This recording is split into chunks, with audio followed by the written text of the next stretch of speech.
Well, I request all the participants to bear some patience because our guest will be joining shortly. Ankur sir, you're the co-host now. You can. Okay, okay. Yeah. Madhuri ma'am, has the sir joined? Sir, he is joining. He is in another meeting actually. Acha, acha, acha. Yeah, Okay, he's just joining in 5 to 10 minutes. okay, okay. Ankur sir has joined. Yes.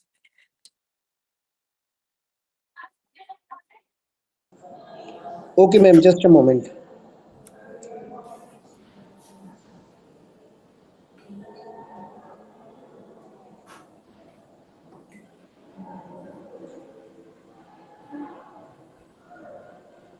Some online meeting. Yeah, I forgot.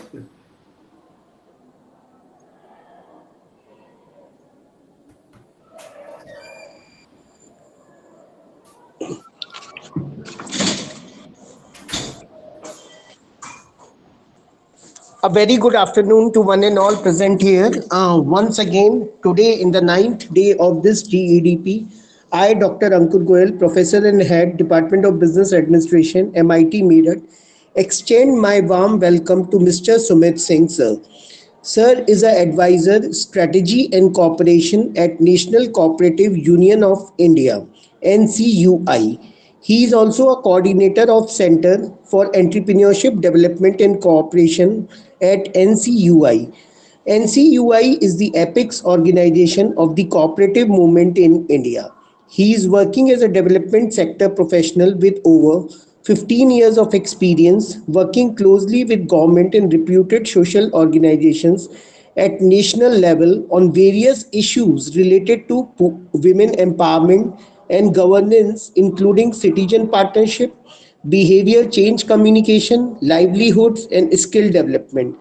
Through many of his assignments, Sumit sir has closely examined various manifestations of poverty and factors that hinder social development. It means he is a man of complete entrepreneurship and social development.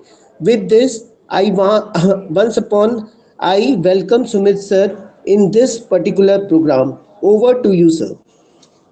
Thank you so much, Ankurji. And first of all, so sorry, am I audible? Yes, sir, you are truly audible. So, I'm so sorry I got joined late. In fact, I didn't know that the link has already come and there was some meeting going on at the regular intervals for the last 2 hours. So before I start, I also want to get an idea about, who is the audience. Who all am I going to talk to? So that I'm Uh, very, yeah. Madhuri yes, ma'am, sir. please. Yes, sir. First of all, I would like to thank you to accept my invitation for this session. And this, we have a pool of means budding entrepreneurs also. We have our faculty members also here who want to be into the entrepreneurship in the coming means time. So we have a means pool here with different mindsets, and as we have choose that you will be telling us about the entrepreneurial competencies that how to develop them inside us. So we will be having this discussion today for this session. Okay, thank you so much, and delighted to know that Merit Uttami Foundation, it has organized this workshop on such an important topic, and I'm sure, being such a long series of events that you have, you must have discussed on various aspects of entrepreneurship, in different sessions of the schedule. I like to focus more on the cooperative entrepreneurship part. So basically, entrepreneurship is, when you decide to go alone and you feel that no, you are going to start something of your own, and the experience that you got in the past sometime, that helps in shaping the business plan, the idea, and the strategy for a few months or a few years. But cooperative entrepreneurship, as the name also suggests, it's much more about a few like-minded people coming together, and they start in something which may be a unique proposition, unique contribution in the overall rural development or urban development or any area of any walk of life, where they feel they have got something very unique to contribute. It can be healthcare, it can be education, it can be some AI, or software powered, any technology or any innovative process that you have. So the key thing about entrepreneurship is being self-driven, self-motivated, and also believing in your idea and believing that it can actually change the life of the target audience that we plan for, and also to see that we are also able to provide one entirely different mode of running a business in a particular time. So, as Ankurji told, and thank you so much, Ankurji, for the detailed, profile description about myself. So, I am a student of governance, student of sustainable livelihood models for the last 10, 15 years, and in various capacities working with government of India, Rajasthan, Maharashtra, wherever I work. The focus was always to observe and to see that what's all happening in vicinity, and how we can learn from the even the community level entrepreneurs, the rural entrepreneurs, or anybody for that matter, because we all come with a different set of expertise, experience, and our own nuances about the needs and aspirations of the society, and how we can contribute as a professional.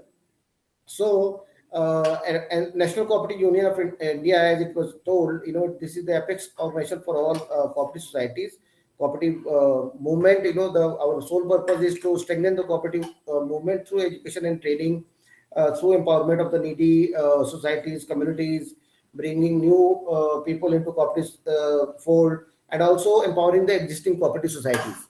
So, because we are talking to the colleges, the students and faculties from the colleges and universities, I like to mention here that campus cooperatives is a very important section of the whole cooperative spectrum. Currently, we have got I think more than 8,000 campus cooperatives in the country, and as of now, the demographic division is such that most of the cooperatives, they are centered in South India. So Tamil Nadu and Kerala have most of these campus cooperatives, and then followed by other southern India states like Karnataka, Andhra, and Telangana. So campus cooperatives are basically registered either as a consumer cooperative, because they run their own stationery store and other some cafeteria, this kind of services for the student or the faculties. And they can also be registered as a multi-purpose cooperative, because they take up various activities on skilling, on developing certain product options, or on any entrepreneurial activities that we do. So that will be registered more as a multi-purpose cooperative. So as of now, you are all aware that after the formation of Ministry of Cooperation in 2021, there has been a lot of thrust on engaging youth and women in the cooperative sector. And I joined National Cooperative Union of India some 3 years back, and realizing the need to infuse an element of entrepreneurship and professionalism in cooperative sector, we set up this Center for Entrepreneurship and Development Cooperation at NCUI. And in the last 3 years, we have taken so many measures to see that we are able to collaborate with the like-minded institutions, organizations, IITs. Unnat Bharat Abhiyan is a very important player, being a flagship program of Ministry of Education. Then German Development Cooperation, Art of Living, SCL Foundation, and so many other even colleges and universities from Goa, Delhi, other places. They have Pune, they have joined. And because we believe in this idea of cooperation, and we feel that we need to build this cooperative, social, and corporate partnerships to further the agenda of social development. So this is the agenda that we took, and we are moving very fast on that. SCL Foundation and Art of Living, through their network in development sector and also in corporate sector, they have brought leading companies like Snyder and Kohler, Supertronics, NASCOM, VLCC, to provide very structured training programs in different sectors in their respective fields. And all that activities, establishment of training infrastructure, and also running training programs at our newly developed skill development center in Noida, it will be handled under CSR. So that is like a very robust model for building this cooperative and corporate, partnerships, and also social partnerships, because Art of Living has acted as a nodal agency to bring this, all these cooperatives and the whole sector together. So when we talk about cooperative entrepreneurship, the basic idea that should be is to invite is to see that no, we are able to create an ecosystem which nurtures, which fosters, and which grooms creativity. So for that, we need to provide an enabling environment, proper ecosystem, because as we all know, entrepreneurs, and especially when you work in a minimum resources, somebody has left the job and he's working on some idea. So it's always difficult. Resources are very, very, valuable, and he has to, the person has to take a lot of efforts to manage his or her own expenses, to go for the testing of the product, to look for proper legal compliances, and also if they are looking for some support from government schemes, or to make proposals and everything like that. So all comes at a cost. So the idea behind all the startup policies mooted by government at central level and also state level is to provide an ecosystem wherein some seed funds, some funding is provided to these budding entrepreneurs who have got some unique idea. So, like for example, we are talking about these cooperatives in Meerut. So, the UP government has come out with its own startup policy, and under that, they are even supporting BPL population, under startup policy. So, the idea is that anyone can come with very good, innovative, and workable model, and the need is to provide them proper funding so that he can develop that idea, he can accelerate that idea, and also he can get it tested, make build creative credibility, do some bit of branding, and also enter the right market, so that he's able to generate some business in the initial days of the business. So all this happens when you have got convergence of different schemes. He may need to go for some registration for some scheme under MSME. He may need to apply for some scheme under NCDC, which is for cooperative promotion of cooperatives in various areas. There is Yuva Sahkar scheme, which is for promotion of youth in cooperative sector, and it's like promotion of startup only. So similarly, there are CSR players who are supporting social enterprises. So to have one POC, proof of concept, to make proper proposals, to contact the right agency in the CSR, all this requires some bit of expertise, which may not be possible by a single individual to manage everything on their own. So that's why when we talk about cooperative entrepreneurship, the idea is a group of people, very small group of people, maybe 4 or 5 people coming together. They doing this expertise, and many the different people in the group, they are handling different aspects of business development, or product development, design, licensing with government agencies, all of that. So that always works well. There are few challenges, of course, because when you start something initially, it's difficult to convince people to believe in your idea. Just one second. Okay. So thank you so much. Yeah, yeah. I will call you. Yeah, we'll talk. So what we see generally, like in society, there is a need for building very strong collaboration between the academic institutions, the community players, the experts, the government agencies at local level. So in many of the colleges, I was just discussing with this very senior faculty from Gandhigram Rural Institute in Tamil Nadu, that every college has got its own entrepreneurship development cell, or they've got some funding from UGC, from any other organization to support these community driven programs. So then if you see, even in the hospitals, they've got community outreach programs. In any government department, they have got some liberty and some bandwidth to work with other stakeholder, work with other agencies. But the idea is to have the right proposal, and to get clarity on the role of each stakeholder, and also get clarity on the outcome.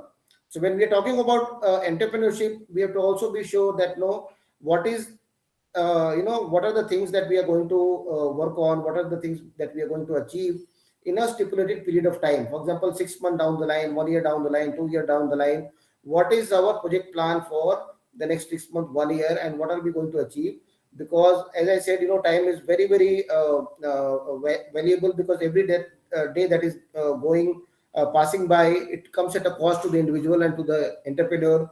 And after some time, if the progress and the success is not visible, one gets often demoralized, and they also feel a little they feel low, and they feel that no, it's some time to leave the idea and move on, and join a job again. So it's very important to get that clarity, and that's why when we talk about entrepreneurship, many times in these times, there's a new word that has come, and that is called entrepreneurship. So entrepreneur is somebody who is working in an organization, but he has got his own idea. And if the respective organization is broad in vision, and accommodating enough, they will provide some support system, so that he is able to work on the idea. So entrepreneur is somebody who is part of an organization, but he has his own idea, and he is able to move it as per his own wish, because he has got the support of the management, and he is able to come out with something which is valuable to the organization, or maybe to some other target audience. So initially, what we say that when we work somewhere for 4 years, 5 years, we get our own experience, and we come more in the mode of this entrepreneur. And after that, we at some point of time, we think of leaving the organization and starting something of their own, something of our own. So the main crux which I believe about entrepreneurship is that the belief in your idea, the belief in yourself, and also a robust plan. Because unless you plan well, the idea looks very romantic in the beginning, and you feel that you are the only one in the world who is working on the idea. But as soon as you start moving around and you meet people, then you get to know that so many people, other people are working on the same idea. So it's not to demotivate anyone who is planning to be an entrepreneur, or who is planning to start his or her journey as an entrepreneur. But when you have done a very robust market survey, then you are aware that where do I stand, where does my the idea of this project product stands in the market. So then you are better placed, and you have kind of forecasted some of the various important aspects, like what will be the financial implication, how much will I have to spend in the next 6 months for this, and how much will go in what component of that project. So once you have done a robust plan, once you have brought some expertise and some valuable inputs from the right people, then you are able to plan well. Then that the next 6 months, 1 year, this is something. It may go in some other direction, and it may be again a risk only, but it will be at least a calculated risk, because you have done some bit of research before you plunged into the idea. So these days, because I was part of this, I went to attend one event as a special guest in this JSS College, Noida, and they've got a very structured approach for promoting startups. Currently, I think they are promoting some 200 plus startups, and many of them are doing really well, more in the field of healthcare and IT, these fields. So when I was talking to them, many of them came to my office also in the subsequent weeks to meet. So then we got to know that so many of the ideas that we are talking about, they are talking about, I've heard even at other places. I can show them, and they felt that no, this is something which needs to be revamped. So the idea and the whole thought of becoming an entrepreneur, it sounds very romantic. We all feel that no, it will be great if we get that limelight, that visibility. But to achieve that, the journey is not easy, but it is achievable only when you have done a very good research, and you have felt that proper market research, as well as proper business planning, that has been done beforehand, so that you are better placed to work on the project and to achieve something. So this is something I feel that that should be in the mind of any entrepreneur, budding entrepreneur. Talking about NCUI's efforts, we have started this incubation center at NCUI, and we are promoting these women from the needy sections of society to come out with their own ideas, making bioenzyme, making some new designs in artificial jewelry, or making some new design in fabric, or any work like this, to something which supports both ecology and local economy. So that is one initiative that we have taken in that direction. And also when we are collaborating with the corporate sector players, we are also talking to them to develop a pool of resources for promoting startups and promoting entrepreneurs. So just now I was talking to this gentleman who is a faculty in Gandhigram Rural Institute. We thought about calling, calling for ideas from this, young entrepreneurs from rural and urban, areas, and people who can, who they feel that, they have got something very unique and that can address some of the issues faced by the cooperatives or from the by the self-help groups. So we were just talking that now we can start some competition, and once we are able to shortlist some workable nice ideas, we should also provide some funding to them, some seed fund or some support for getting the product tested or approved or things like that. So that is the idea that we have, and this is something. Yeah. So I'll stop here because I think I was late. So I was I've already taken 20 minutes. If there are any questions, anything from the audience side, I'll be happy to answer. Thank you.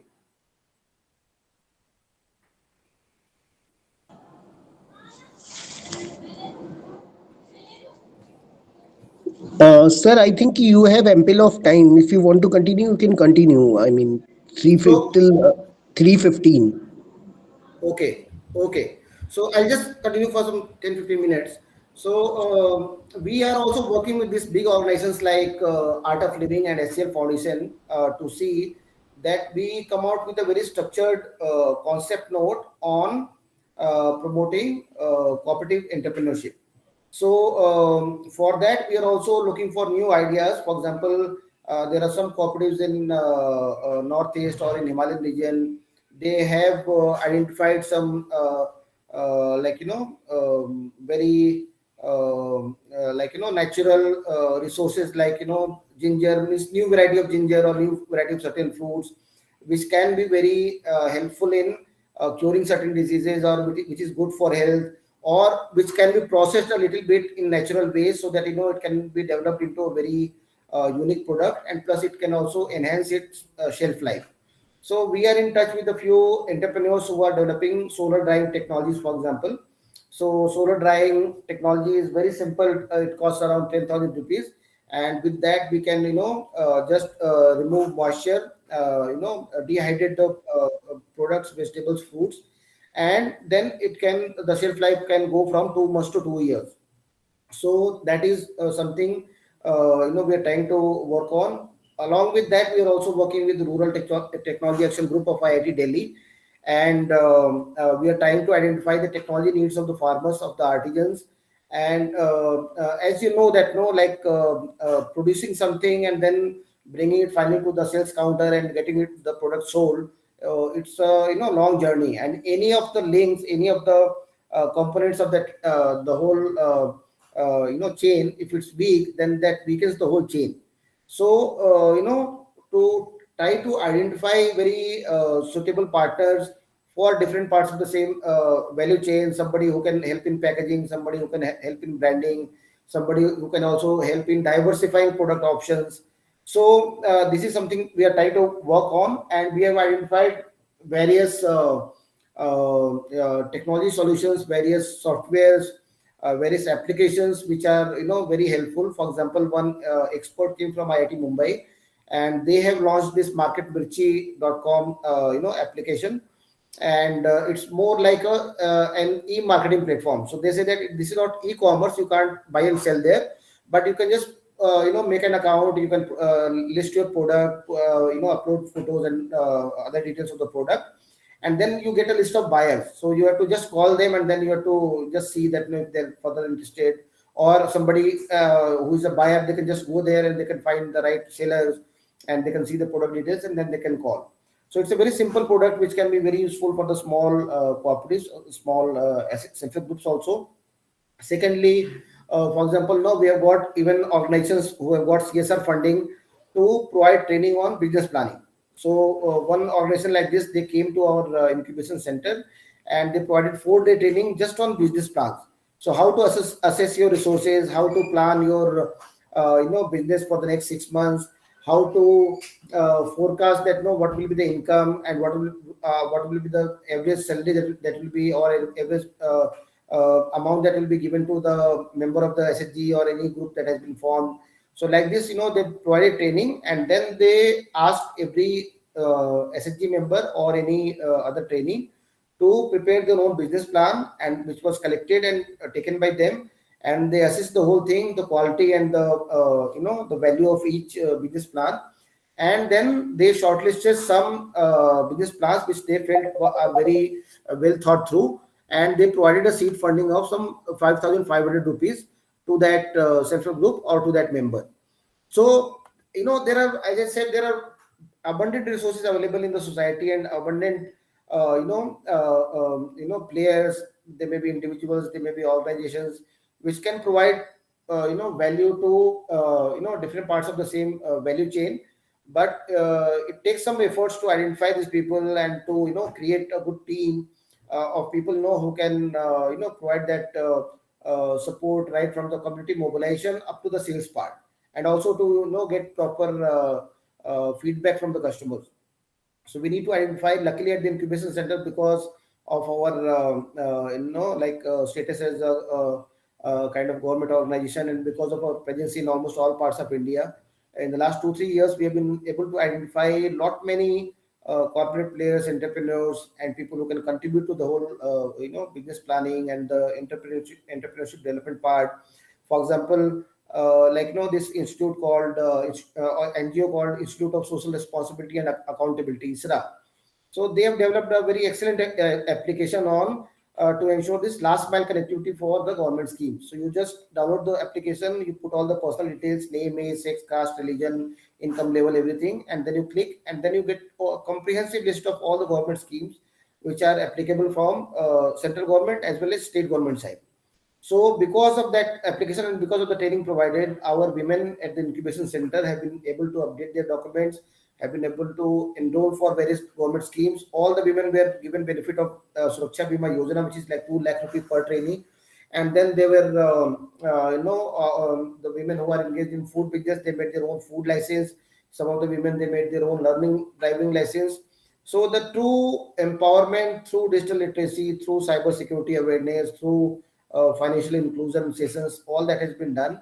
And at the incubation center, we made it a point from day one that no, we will not follow any schedule of NCTC, NSTC or this thing in the beginning, because we wanted to let it be a very need-based program. So whatever suits the requirement of the trainees or of the target group, we will be happy to introduce.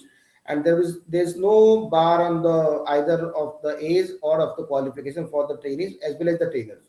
So we have got trainees which are who are 58 years old. Also, we have got trainees which are 14 years old. Some college girl who has got enrolled. Plus, we have got people even who are not literate, and to the people who are also postgraduate. So all this because we feel passion and the willingness to excel in life, to do well in your career. That is the only criteria that we have. And we moved on in the last 2 years. We have trained more than 800 students, 800 women basically. And because of that, we have got the confidence, and we have also come out with training modules, 1 day to 25-day training, 4 modules that we have developed. And the focus is more on the motivation, wellness, also counseling, and we also do some play-based activities. So we give them some time so that they can be mentally prepared to be productive in the session, and also to be receptive. So once they are in their some emotional needs, psychological some issues that is bothering them, if that is addressed through counseling, through play-based activities, they are more free and they are more open, to interact with the fellow trainees and also with the trainers. So that has worked really well. So in all that we have done, whether it's MOUs and collaborations, or it is having one advisory council of experts at NCI, people who are experts in natural farming, integrated farming, or starting this incubation center, skill development center, the focus always has been on the outcome, and the focus always has been on contributing something meaningfully, okay, and significantly. So whatever we have done, we have kept a very close watch, and we have invited other stakeholders even to monitor, and also to send their feedback, their criticism, whatever is there, and that has helped us in growing in the position that we are. And because we have these faculties from various colleges and universities, I'll encourage you, and I'll also request you to promote this the idea of this cooperative entrepreneurship, or also it can be individual entrepreneurship also. But to provide the right platform to the the students, in the college time only, if they are able to get exposure, it's easy for them when they complete their education, and when they come out to cities in Delhi, Mumbai, anywhere, they are more confident and they are better placed to handle the challenges that come up in their professional career. And they also add a lot of value, because they know these things apart from the academic curriculum. They are little bit aware about the legal compliances, about the government schemes, about getting access to government schemes, and also to they have some exposure on the areas which are like allied to their main stream of their education. So that always helps. And these days, especially because it's an era of technology, and smartphones and YouTube and all the social media channels, so it's easy to interact with faculties of Columbia University, Yale University. Many platforms like edX, Coursera, they provide short-term, long-term courses, where faculties from these reputed world level universities, they interact with you, they provide sessions. So sky's the limit. And if you have the right passion, and if you have got right direction, and if you believe in yourself, there's no doubt that you can achieve anything that you want. Nowadays, even people in villages, they are working for companies globally, through different remote mechanisms. And there are entrepreneurs in the village who are earning lakhs without even going to the cities. So all kinds of things happening. And there's also, luckily, the social media, which is promoting in some way all these the new success stories, best practices. So I'm very sure that this session and the participants will have some very meaningful takeaways when the whole program gets completed, and they move ahead with some further ideas, and how to shape their ideas into workable business model in the near future. So that is all that I'll say. Thank you so much. If there are any questions, it's welcome.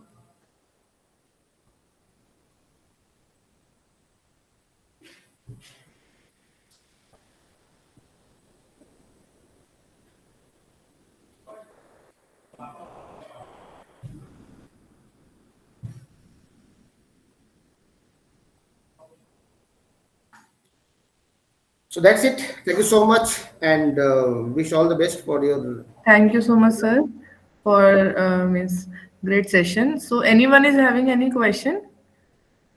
Now the platform is open. If anyone is having any question that what is cooperative, how it is working, and how you want to means do something in that, you are open for the platform.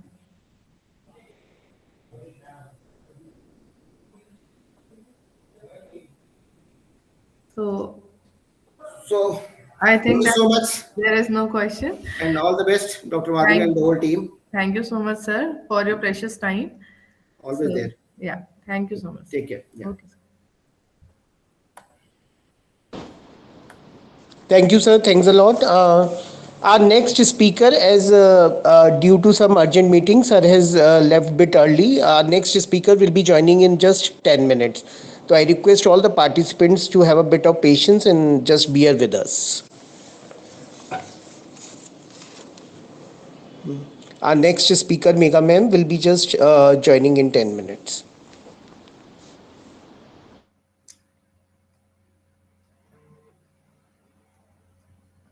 तो उसके बाद ही करें, उससे पहले कुछ है नहीं फिर हम पे इसमें करने का इसका। उसके बाद ही है चीजें।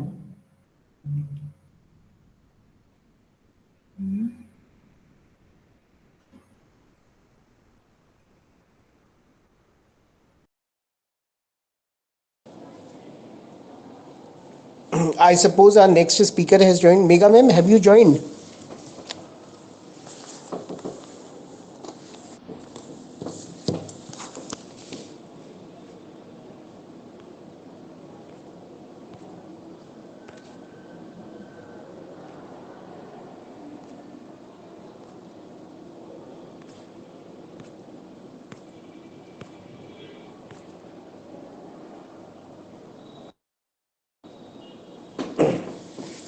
She's in the process of joining. She just messaged me at WhatsApp.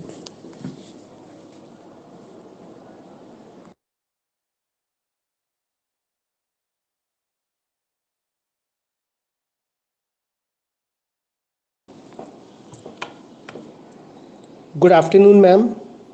Good Good afternoon, sir. afternoon, sir. Okay. Ma'am, can we start? Are you comfortable? Yeah, yeah, yeah. Yeah. Okay, okay.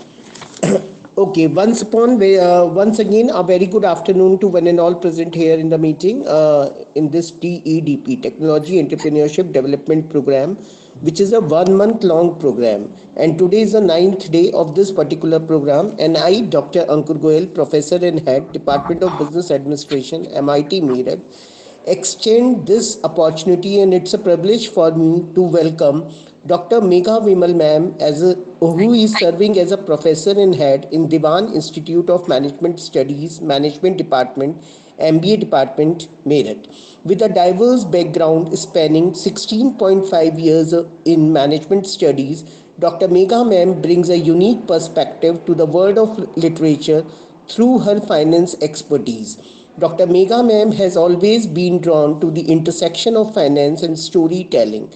Throughout her career, Dr. Megha ma'am has excelled in finance, commerce, management, and HR, demonstrating her commitment to excellence and innovation. She has to her credit numerous national and international research publications under different domains in journals of repute. She has organized various national seminars and has been appointed as convener of national seminar by AICT. With this, I extend once again my warm welcome to the ma'am in this particular program. Over to you, ma'am. Thank you so much, sir. Namaste, everyone. Good afternoon. And before starting today's topic, I really need to pay my vote of thanks to the organizers of this repeated technology based entrepreneurship development program, sponsored by Department of Science and Technology, Government of India. Congratulations, ma'am and sir, Dr. Madhuri Gupta, ma'am, and Dr. Ankur Goel, sir, for organizing a development program on the most demanded area of today's world, that is idea to impact. What is an idea means your brainchild and bringing an impact to it by converting into reality by the way of applying entrepreneurial techniques. There are some essentials or the end results of entrepreneurship. Say, for example, what here we can explain that economic expansion, wealth generation, and social change. All of us have to be the change to bring any change in our society or the nation. And all these objectives can be only fulfilled by cutting the cost involved in the setting up a business. That cost cutting is possible only by the way of consciousness and awareness, and itself generates towards the product costing, which is today's topic, that is cost consciousness and awareness and product costing. Just give me a minute, I want to share my PPT here.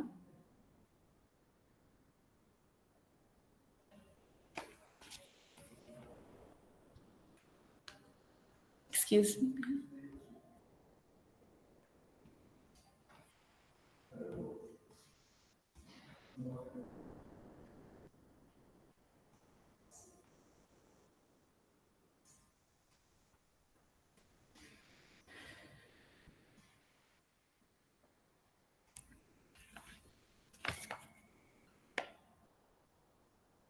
Is it shared?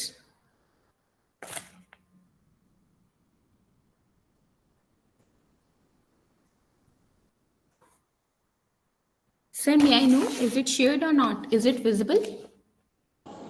No, ma'am, it's not visible right now. I think, you know,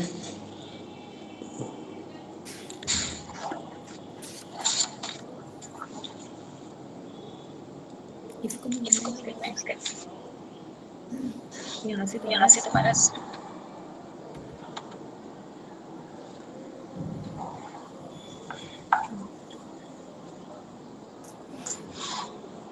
as of now, is of sir. now, sir. no, ma'am. No. No. Okay, sir, Okay, just sir, give just me a give minute. me a minute. No issues. You please take your time.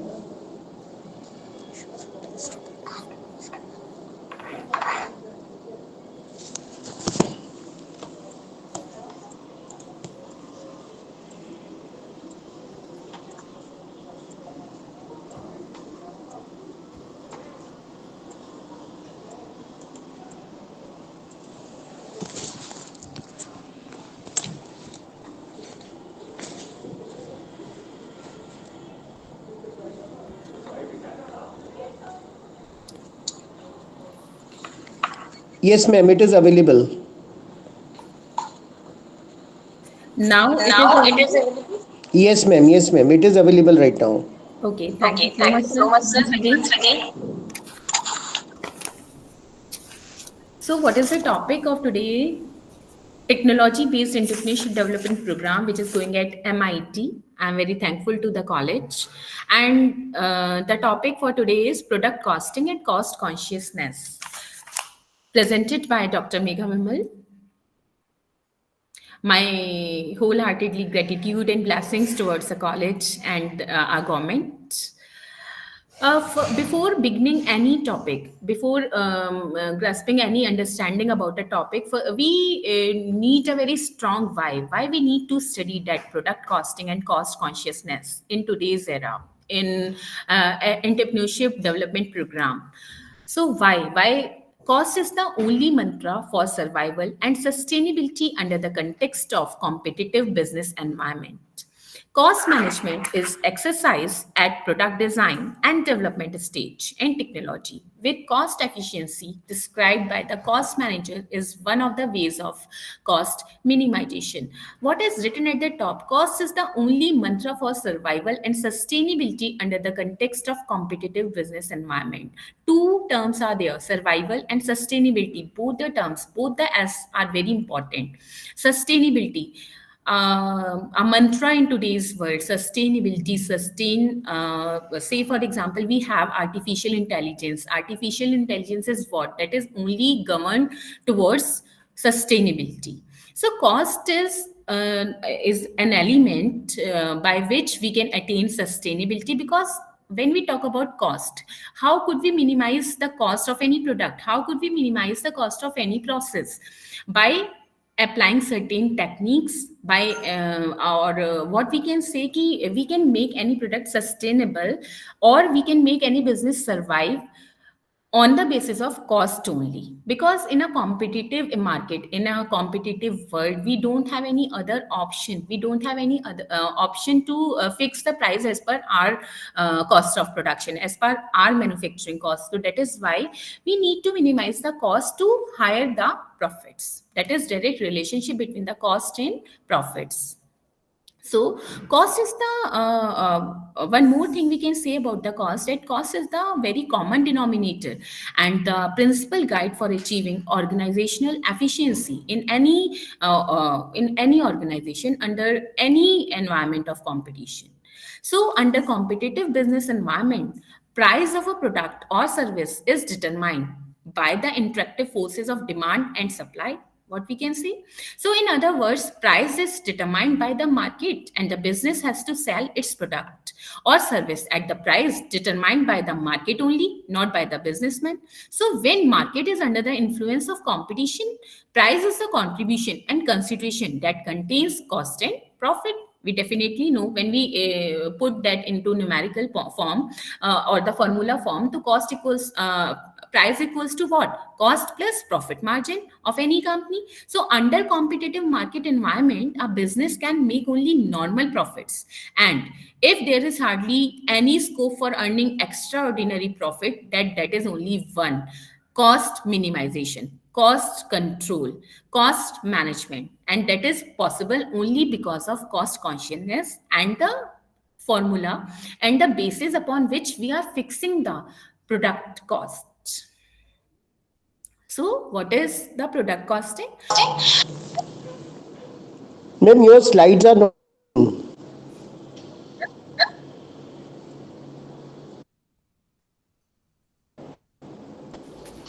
Yes, sir. Pardon, please. Yes, sir.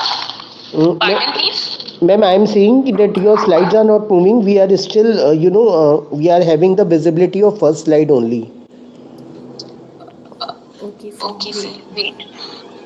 Wait. We. I I am at the am at slide the where it slide is where it written is why. written why. Why? Acha, sir, you are at the same slide only. Okay, Yeah, I okay. am Yeah, I am explaining by explaining by myself only. myself only. Okay, okay. It's fine, ma'am. Okay. Okay. I am I am moving towards moving the next towards the slide, next sir. slide, sir. Right, right, right. No issues. So we have So we another have one another topic one for topic today for is today product is product costing. costing. So, product costing is the process of tracking and analyzing all of the costs incurred in the production and sale of a product or service, including direct cost and overhead cost. As we all know, we belong to the same category, the category of educationists. So, we are very well known that if we are sitting in a premises like a college, so we have so many costs which we can distribute among direct cost and indirect cost. हम बहुत सारी cost हैं जिसमें हम as if for example if we are sitting in a conference hall, so we have chairs, table, we have fans, we have AC, projector, LCD, and some running expenses are also there. That called so electricity passes through all the elements. So we have different segmentation of cost, and when we reach at a certain point while costing process is going on, so we have to club all the direct cost and the overhead costs.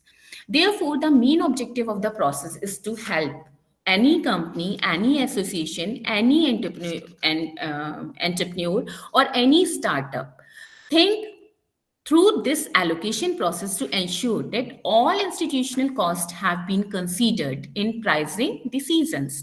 We cannot avoid any of the single costs. Say, for example, we are going to Bravra or any other restaurant or any other food outlet. We see some amenities over there, ambience created over there. So all that are part of the restaurant and cost or the business, or what we can say ki whether the customers would be going there or not, but the cost would be incurred.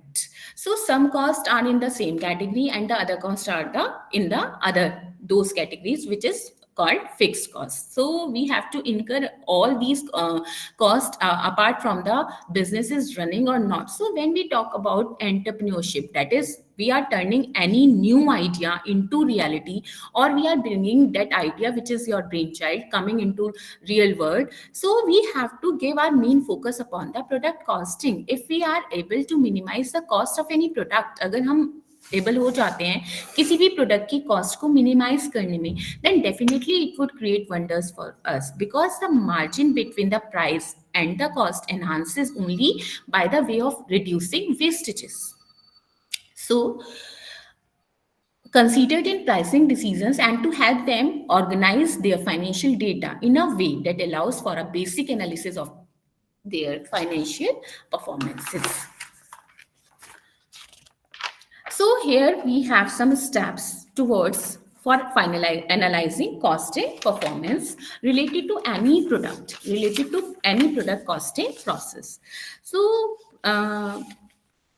product classification. First is identify products, whether we are what type of service line we are providing, what kind of similar product or the domestic product we are providing. It is basically, first of all, what we need to do, we need to identify the product for which we are going to ascertain the cost. जिसके लिए हमें cost का performa ready करना है, हमें cost का ascertain करना है.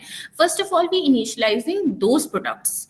So product classification allows an association to begin the process of assessing a product's potential for financial viability, whether it is viable, whether it is feasible to spend so much of amount on the production of this product or not.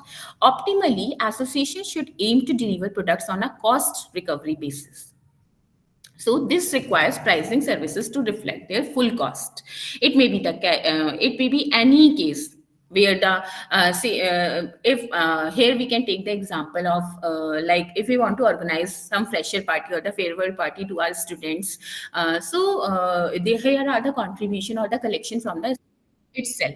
So what will happen, we need to see upon the we need to see what we are going to provide them.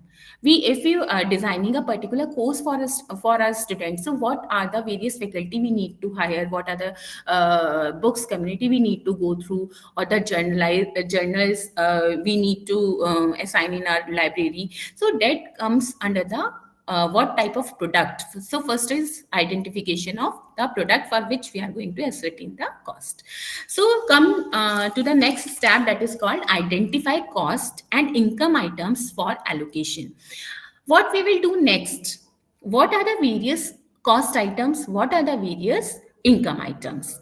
And then on the basis, as certain cost belongs to a particular process, but certain types of cost are there which are called as overhead cost, or which are could be also called as combined cost. So we need to finalize the basis of the allocation. Allocation means to distribute those costs upon different cost drivers or the cost centers. So, uh, variable cost, fixed cost, whatever the type of cost is there, they could be direct or the overhead cost. So we need to find out the basis of allocation. Then come to the next step, that is called decide and quantify. Allocation basis decide. First of all, we have certain options in the second process, and then we need to take a decision about the basis of allocation and quantify allocation basis. Once, when we have finalized direct cost and income have been assigned to their specific product, overhead cost should be allocated across the association's product lines based on certain logical criteria that are known as allocation basis. So, we have certain common approaches to allocate overhead costs. They could be this could be anyone on the basis of direct cost, on the basis of proportion, or the ratio given in the business plan. So allocation basis staff time estimates assigns overhead cost in proportion to relative estimates. Some say for example HR cost, or the area, or the weight, or these types of cost which belongs to employees, or the HR or the staff working over there. We need to allocate on those indirect costs on the basis of staff time, staff labor. So may require the use of any timekeeping system to make accurate estimates. So there would not be any wastage of time or the productive labor. Sir, am I audible?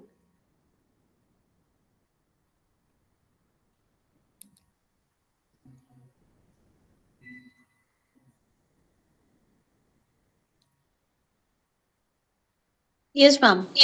Yes, ma'am, please continue. Yeah, that is why I'm asking. Okay, then we are moving towards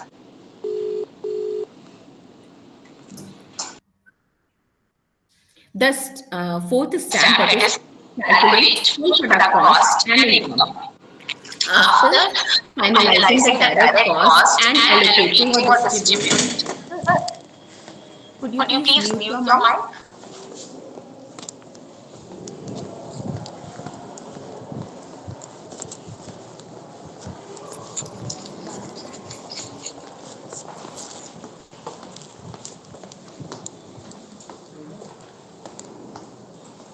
इसमें Swati ma'am पता नहीं क्या हो गया, देखना हिंदी नहीं आ रहा है कीबोर्ड, और कोई ऑप्शन ही नहीं आ रहा मेरे पास लिखने के लिए.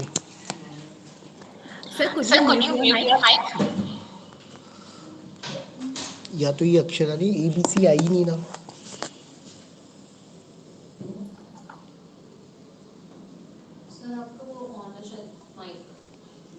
मेरा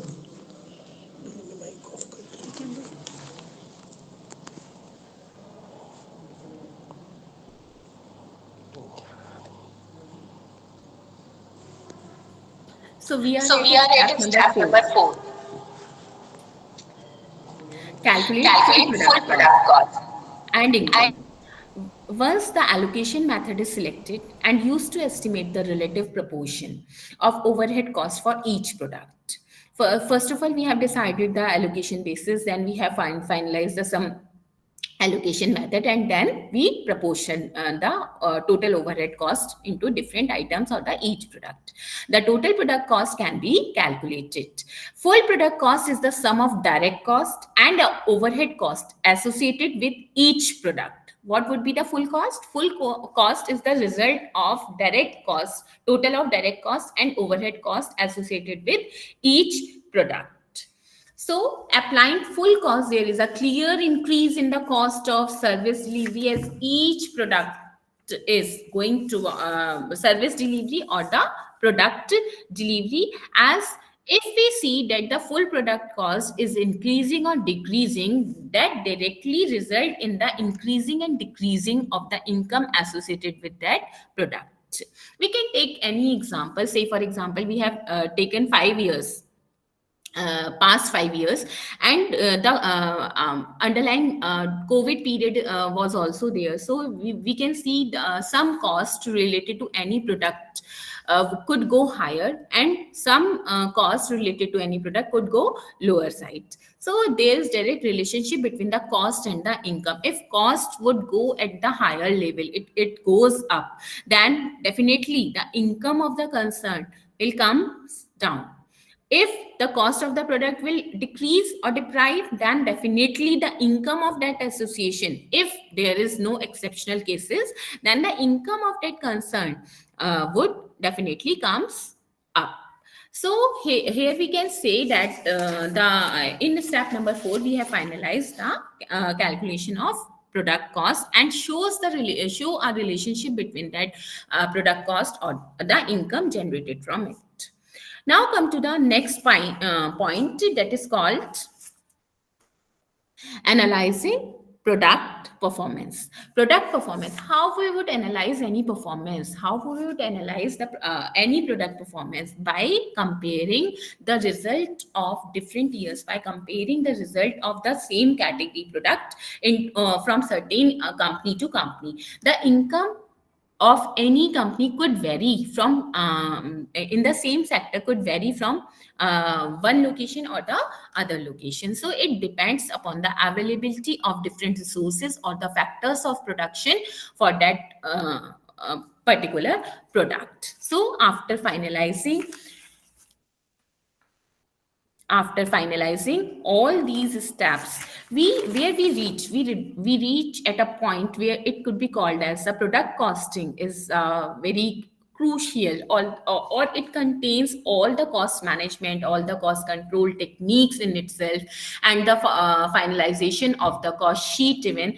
And it could be called as a very crucial exercise because it comprises the whole data. We require the whole data of, or every single, even if we spend we are incurring penny expenditures over there, then even we had to notify it. So as they try to better understand their product offerings and how the entrepreneur or the person who is going to start any startup position themselves in the market, कैसे वो अपने आप को position करना चाह रहा है, like the vision and mission of that particular startup or the entrepreneur comprises definitely every businessman and every entrepreneur has a single mindset that whether they want to help the society by inventing something or by making something very easy and effortless, or the idea of profit making could not be deprived of the social benefits. So by helping identify the key lines, or the managers can begin looking at their association's unique product and allocating all the associated costs, whether it is direct or indirect, which we can also call it as overhead costs, to better understand the financial viability of the current pricing structure.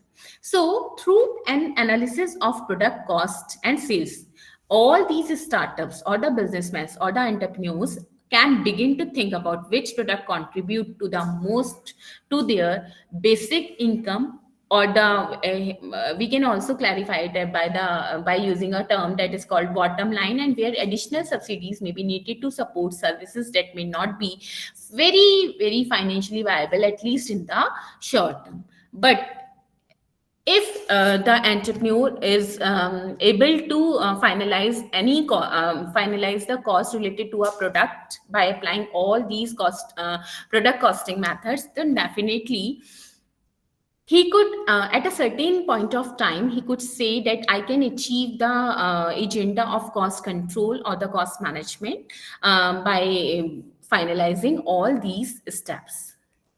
So here comes the next topic, that is called cost consciousness. Cost consciousness can also be termed as cost awareness. What is cost consciousness? When we aware about the things, when we aware about the points where we are spending, हम कहाँ पर खर्चा कर रहे हैं, क्या लागत हमारी लग रही है, तो definitely we have an idea about an idea about the cost, that this could here there is the area where we can minimize our cost. ये एक particular area है जहां पर हम अपनी wastages को कम करके we can increase the productivity of our concern. We can increase the efficiency and effectiveness of our concern, or the it could also be called as cost saving. So saving in cost analysis leads to greater profitability, and profit is a prerequisite for existence of any economic entity. Definitely, in today's world, if there is one the if we can say na ki the only agenda of any businessman or the entrepreneur is the greater profitability or the profit making, so it cannot be lesser. Like, it is a prerequisite. It definitely, there is something lying in the mind, वो एक दिमाग के कोने में पड़ा रहता है कि profit है, आ रहा है, then it would goes on, otherwise we have to shut it down. So for existence of any economic entity, cost of closing business and cost of staying in business, definitely if we we are starting something, we cannot expect that we are generating profits in the very starting year of the business, but definitely we can say that in the coming years, or after spending 2-3 years into a business line, definitely we are going to earn some profits, but that depends upon our cost consciousness. So that is there. Cost of closing business and cost of staying in business, cost of factors of production are the constituents of outlay forming the part of cost an organization incurs during its day-to-day operations. All the points, shutdown costs are there, opportunity costs are there, day-to-day costs are there. All these bringing us a different perspective of cost. हमारे सामने एक different idea लेके आते हैं cost का. We can compare that if we will be in the same line, or we will look upon the operations of the business in the coming years, so definitely we would say कि हमें इसको बंद करने में ज्यादा फायदा रहेगा या हमें इसको कैरी ऑन रखना चाहिए. Maybe we are at a certain point of time we are going to earn some profits. So there could be the three types of situations in any of the business or the startup, as we can see here. If sales is greater than cost, definitely it leads to profit. If sales is less than cost, definitely it leads to loss. And if sales equals to cost, then BEP point is there. Or when we talk about the businesses of in a very initial stages, so then the third stage is what we are going to achieve, that is called BEP stage, where there is a situation of no profit, no loss. So why here we can see that what is the term which is written in all the three phases: cost, cost, cost. So it is so important. Cost, if our sales is greater than cost, then definitely the business will be having some profits. If the sales is less than cost, तो क्या होगा? Losses होंगे हमें. और अगर हमारी cell जो है, जो लागत हमारी किसी भी प्रोडक्ट को बनाने में या किसी सर्विस को प्रोवाइड करने में आई है, तो डेफिनेटली हम एक ऐसे पॉइंट पे पहुंच जाएंगे जहां पर हमें ना तो लॉस होगा और ना ही प्रॉफिट होगा. We are at the level that where we can continue to be in the business, जहां पर हम बिजनेस को कंटिन्यू कर सकते हैं. तो it is so important to be aware about the cost which is going to be happen in our premises, in our business, in our virtual or the physically expand business. So it is very important. It is very, very important that we know how to create a cost conscious environment, because if businessman is only there because it is his business or her business, so he or she is the person who is very like he is involved into any business or the process, wholeheartedly, but we cannot say that the department or the staff of that concern of that business is wholeheartedly involved in cost cutting.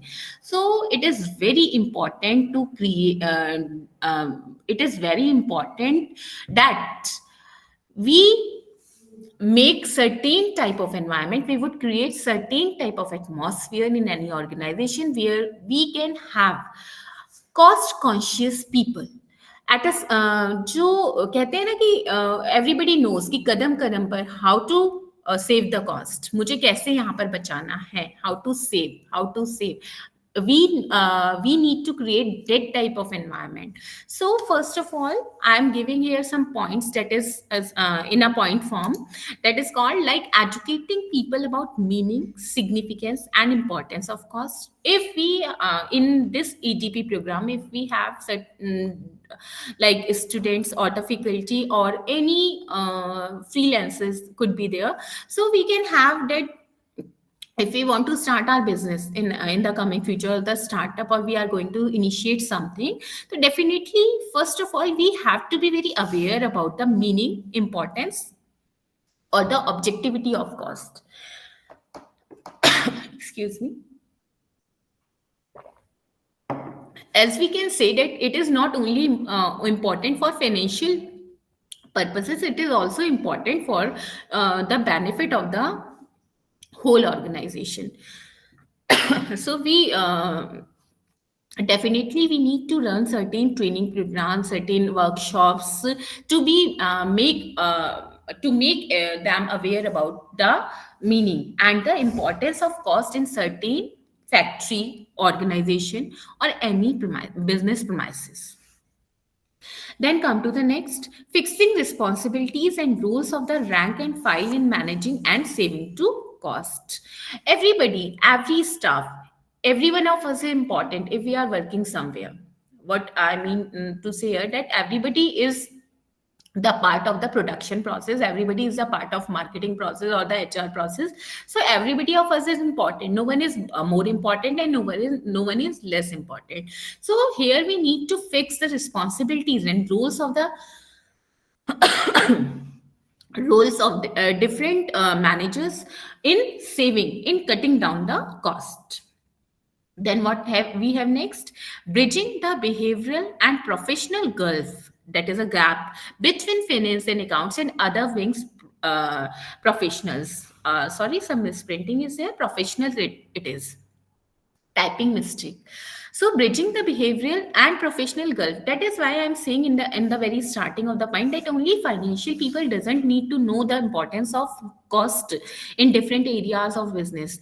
We have to bridge in this gap, we have to widen, we have to cut short this gap between the other departments of the concern and the financial professionals of the concern.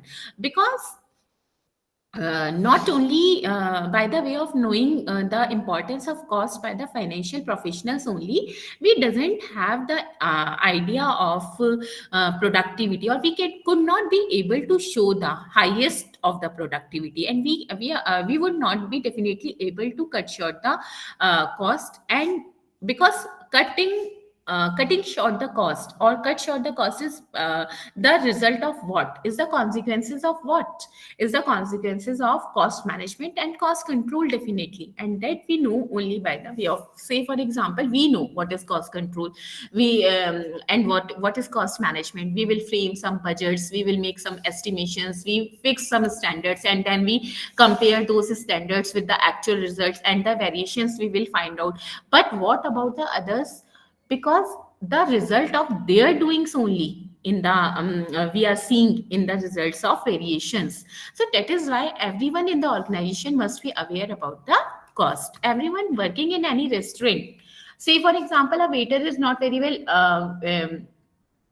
of a restaurant is not very well known about the types of cost or the cost. So maybe the owner of the restaurant is not sitting regularly in the premises, and so what the waiter will do,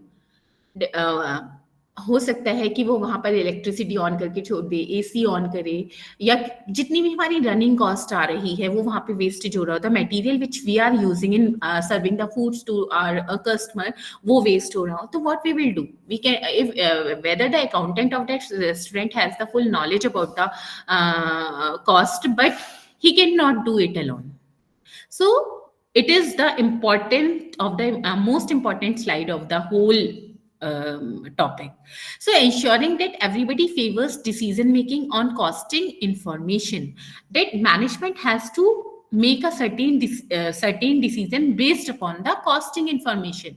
The costing information is the foundation or is the pillar of the best decision making. See, like we want to invest somewhere, the businessman want to expand its business. So what he will do, he will definitely come to a decision by the way of making the available resources on the basis of cost.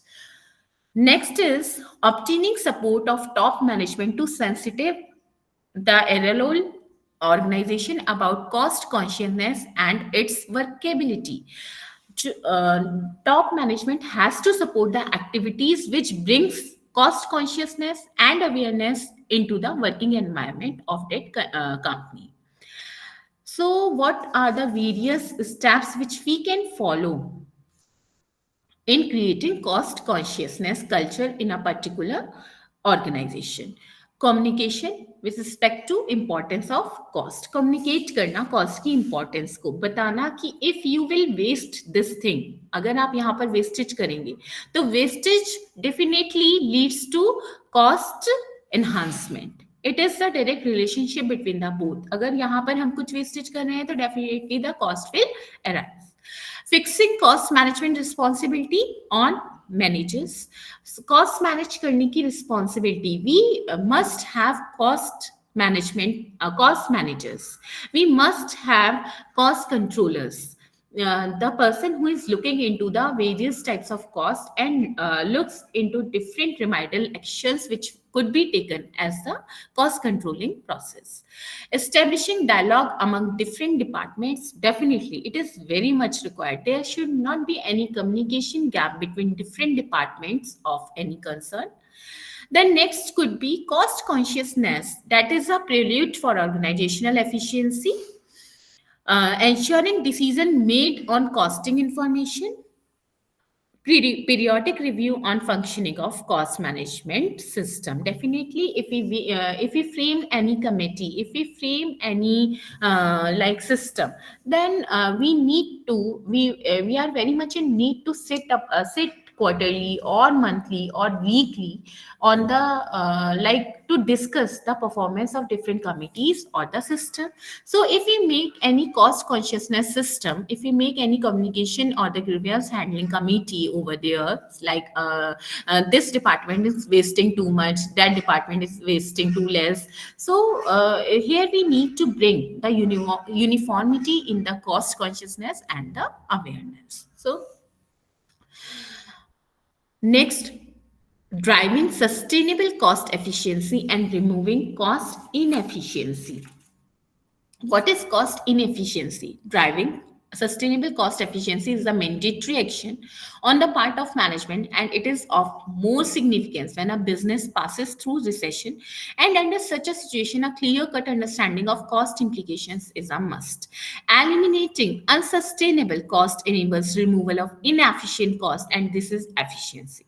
If projects are kept untaken off, tour and travel costs are slashed, training and HRD budget is cut short, and finally reductions in manpower is initiated.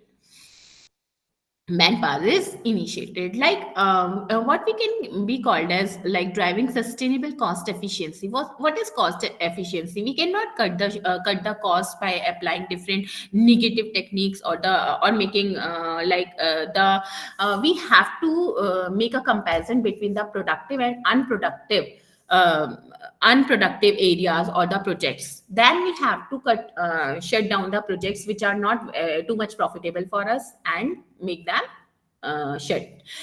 So here we can here we can say that to to imbibe the cost efficiency, we need to remove the cost inefficiency. And cost inefficiency is what? That we have certain, like we are working uh, in a factory, and in the factory there are certain workshops, and workshops numbers are 1 2 3 and so on. So some workshops are working very well, but in our product line, 4 and 5 number of workshops are not working properly. They are wasting too much. They are wasting on the part of material, they are wasting on the part of time, they are wasting on the part of labor. And we all know that all these factors of production combinedly called as the cost of a product. So that is why we need to look upon and cut short those workshops from our factory. Now, what are the different barriers, different obstacles in the way of cost consciousness, in the way of creation of cost consciousness? The reluctance of a firm, whether belonging to private sector setup or public sector setup, to take part in cost management is the major barrier to the cause of development of cost conscious culture. We have a department which is called finance department of any area, of any like business. So we hire some financial professionals and finance professionals, and we now the management would think that it is the part of that department only, that to how to minimize the cost. But that is not true. So reluctance of a firm, whether belonging to private or the public, that they are not willing to take part in the cost management process. So that is why this is the first barrier to cost consciousness. Then, in such organization, in order to remove the barriers, it is to initiate dialogue among the people, arrange equipments of the cost management team, examining performances, management targets are to be made in place. So, what we need to do to remove this barrier, what we need to do, first of all, we have to establish a communication between the two, or the interaction among the people, because like our prime minister has started numerous schemes, numerous of schemes which is contributing towards developing India. So in this line only, we have one more policies there, that is called Viksit Bharat. So what our government is doing nowadays, that it is asking for from everyone that give your idea towards the Viksit Bharat campaign. So that is the only thing. If we would not communicate, if we would not interact, then how could we say that this is the problem and this is the solution for that particular problem? Now, come to next, that is called the organizational efficiency. So all these parameters, which is called efficiency, then effectiveness, and then the last one is called economy. So organizational well-being totally depends upon the principle of 3 E's, which I am giving here. That is, and the number one stands for economy, number two stands for efficiency, and number three stands for effectiveness. Economy, we all know, an Indian economy, say for example. Then efficiency means to do the thing right, to do the thing right. Then we have effectiveness, which means to do the right thing. Definitely do the thing right in a right manner, where we can say that is called efficiency. And what is effectiveness? That out of those line, all the things, we have chosen the one that is the right one, right thing, and it is called effectiveness. So here, this all these parameters are the all these 3 E's are the result of cost consciousness, cost awareness, and this cost consciousness and awareness depends upon the philosophy which is called waste not, want not. Waste not, want not. We need to do the things. We need to channelize all these things. And that is the foundation of cost consciousness. Our economy, the efficiency, the rightness of the thing, and the right results of the things. And here we can, the cost management is a managerial action built on the foundation of cost consciousness. As we all know, we have certain courses in our India even, which going to which is going to make some clarity about the courses, or like about the fundamentals of cost management and cost control system. So that is why it is the foundation of cost consciousness and cost culture, which at least a new startup, at least a new business has to set up, it has to built it upon. And no organization, including government even, and the public sector, government or the public sector is one and the same thing, so cannot sustain and survive in the absence of this cost consciousness or cost culture. So sustainability of business through cost consciousness, profit indicator, performance, value maximization through cost consciousness, cost assessment. And cost assessment is what? Result of cost consciousness. So profit, a profit indicator of performance. Profit क्या होता है? How? Profit will increase only when the cost will be decrease. Profit definitely हमारा तभी बढ़ेगा. We are living in a competitive world. एक competitive market में हमें अपना business चलाना है. We are not a single company who is working under the same industry. So that is why it is called the profit is the indicator of performance. How you would perform it, profit is a profit is going to give a glimpse of it कि आपकी performance कैसा था. अगर आप आपकी performance अच्छी थी, if you perform well, then definitely the profit will go high. So but when the profit will go high, because your performance is totally depend upon the cost consciousness or the costing procedures which you have followed till now. आपने अभी तक जितने भी costing procedures follow करे हैं और जितना आपका cost के बारे में awareness है, आपका जो profit है, that definitely depends upon it. So come to the next point, value maximization through cost consciousness. Value maximization through cost consciousness. What it could be? Value maximization.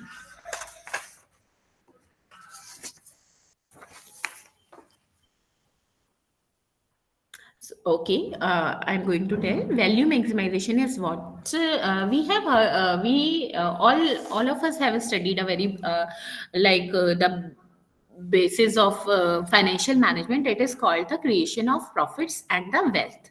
Okay, so value maximization through cost consciousness. How? Because if we reduce the wastages in any term, in terms of time, in terms of money, in terms of labor cost, everything, so definitely the profits of your organization will go high. And when the profits of your organization will go high, so definitely you would cut short, distribute your profits among your shareholders.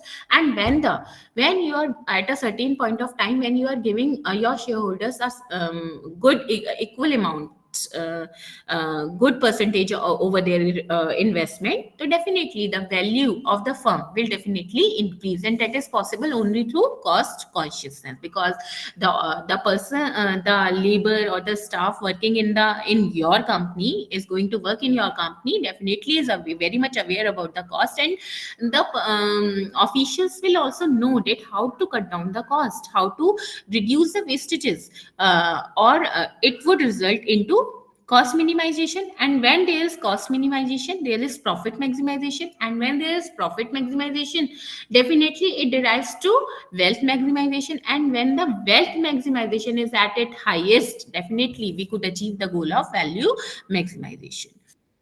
Cost assessment is what? Cost assessment is the result of cost consciousness. Cost को assess करना, assessment at the last, at the end of the year, at the end of any accounting period, when you assess the cost, that is because you know the importance of cost. You are very much aware about the cost, explicit cost, implicit cost, opportunity cost, sunk cost, shutdown cost, different types of costs are there, and you know, and your staff would know about all these types of cost and how to get the benefit from the knowledge of this these parameters. So that definitely you are going to assess the cost. So cost consciousness leads to influence the understanding of cost implications and efficiency of management in value creation. because cost consciousness leads to influence the understanding of cost implications and efficiency. Consciousness के through ही possible है that we have developed an idea about the understanding of cost implications and cost implication how to cost implications means ki how to apply different types of costing techniques in a better way, in a profit making way, and efficiency of management in value creation and cost implications and efficiency ki because you know and you are very much aware about the hidden points of cost even, so definitely the implications and efficiency of cost comes into the management and results in value creation.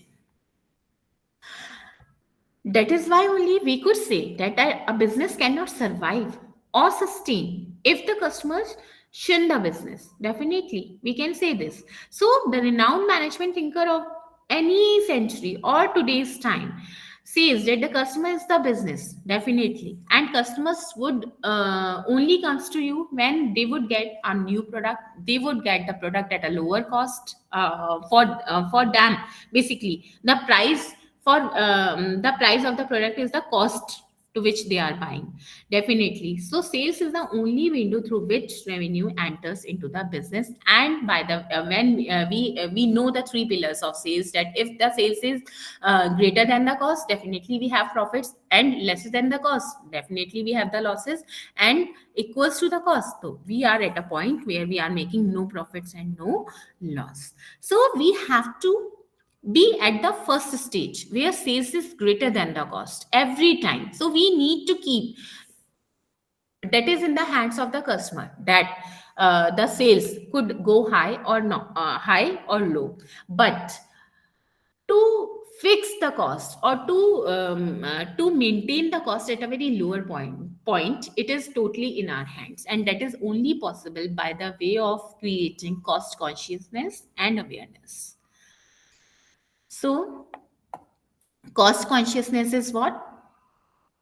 The, we would understand, or we have studied all these terms, but in a cut short frame, we can say that cost consciousness goes towards cost awareness and one and the same thing.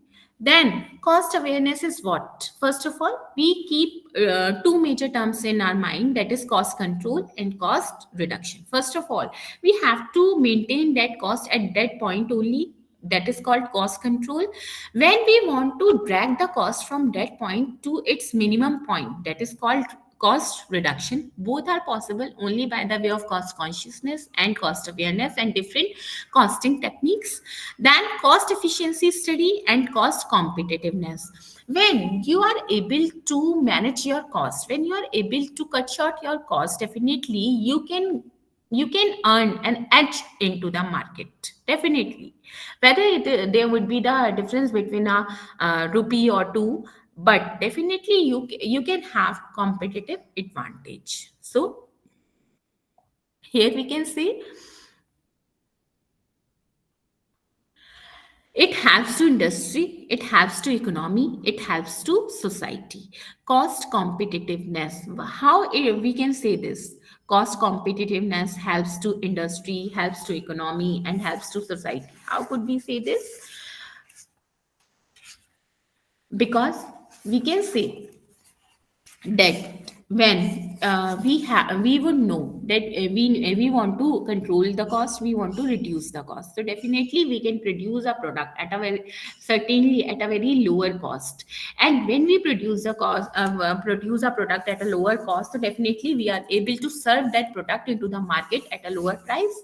So it would be beneficial to whole, सभी के लिए beneficial रहेगा. कैसे beneficial रहेगा? वो industry की भी help करेगा, वो इकोनॉमी की भी हेल्प करेगा. There would be more supply, there would be more demand of your product, and there would be more circulation of money into the economy. Definitely you are serving the needs, cater to the needs of the people, so definitely it would be help them and helps to society. Society की help तो होगी ही, because and the same quality product which we are getting into lower prices, definitely it would bring harmony in the society and fulfill their needs at a lower cost.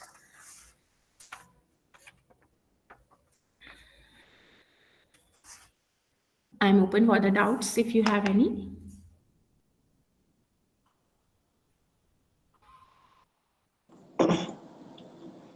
Audience, if you have any kind of question, please, you are most welcome for the same. See, it is very, very important to make the session interactive, and it must be interactive. We have some queries, and Madam is always available. You know, speakers are always available to quench the thirst of your queries. So it must be better if we ask some queries with the audience, with the speaker.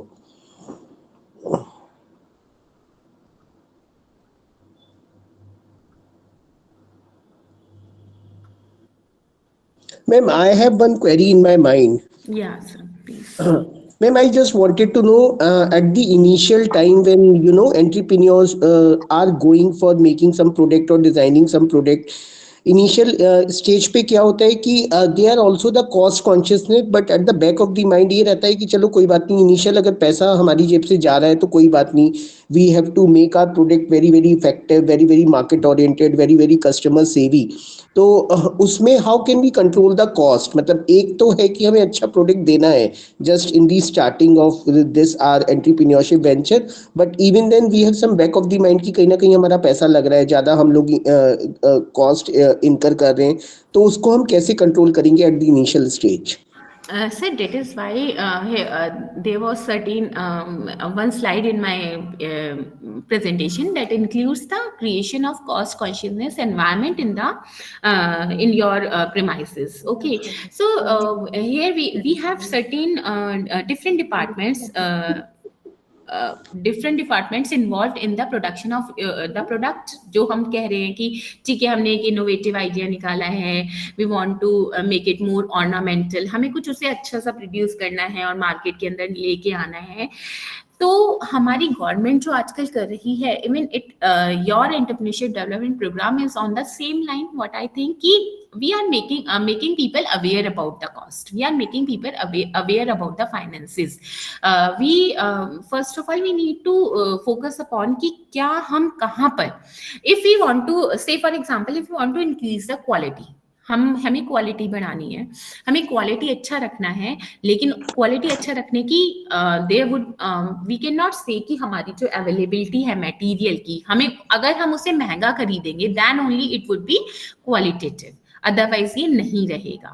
We need to look upon cut short the process, जैसे कि हम आजकल innovative idea का जो एक startups का जो एक दौर चला है, जो इनोवेटिव आइडिया का इनोवेशन भी everywhere we are listening the term innovation sustainability, innovation sustainability, definitely जो आपके क्वेश्चन का आंसर है वो वहीं पर छुपा है। We need to focus upon different production processes, product line, हमें वहां पर देखना ऐसा पड़ेगा कि किस तरीके से without increasing the effective cost, basically ऐसा तो नहीं है कि उसमें कुछ भी चेंजेस नहीं आएंगे, थोड़ा भी ऊपर नीचे नहीं होगा, बट इफेक्टिव जो हमारी कॉस्ट ऑफ प्रोडक्शन है वो बिना बढ़े हम वहां पर उसको प्रोड्यूस करने के लिए एबल हो पाए।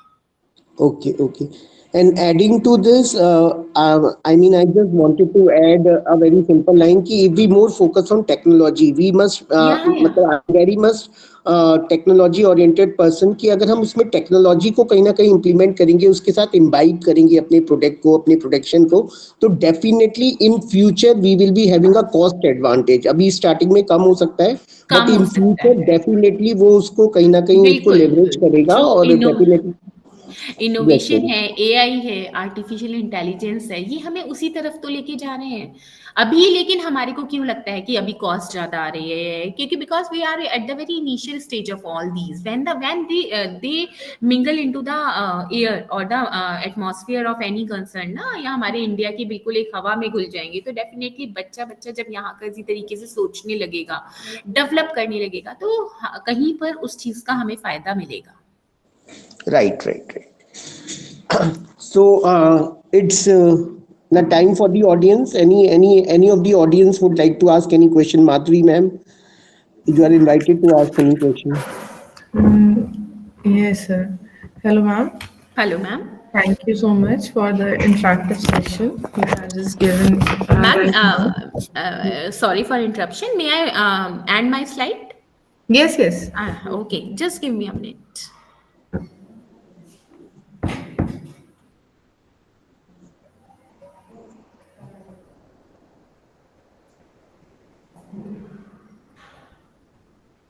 Yeah, it's ended now, man.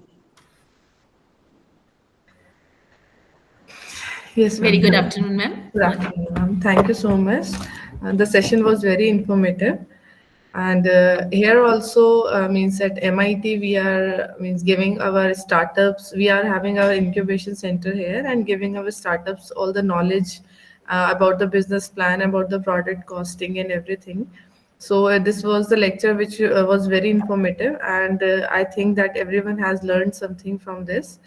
So means I would just like to ask you that if we are going for the product costing, this is the one of the major thing which matters a lot for an startup or means who is going to be an entrepreneur.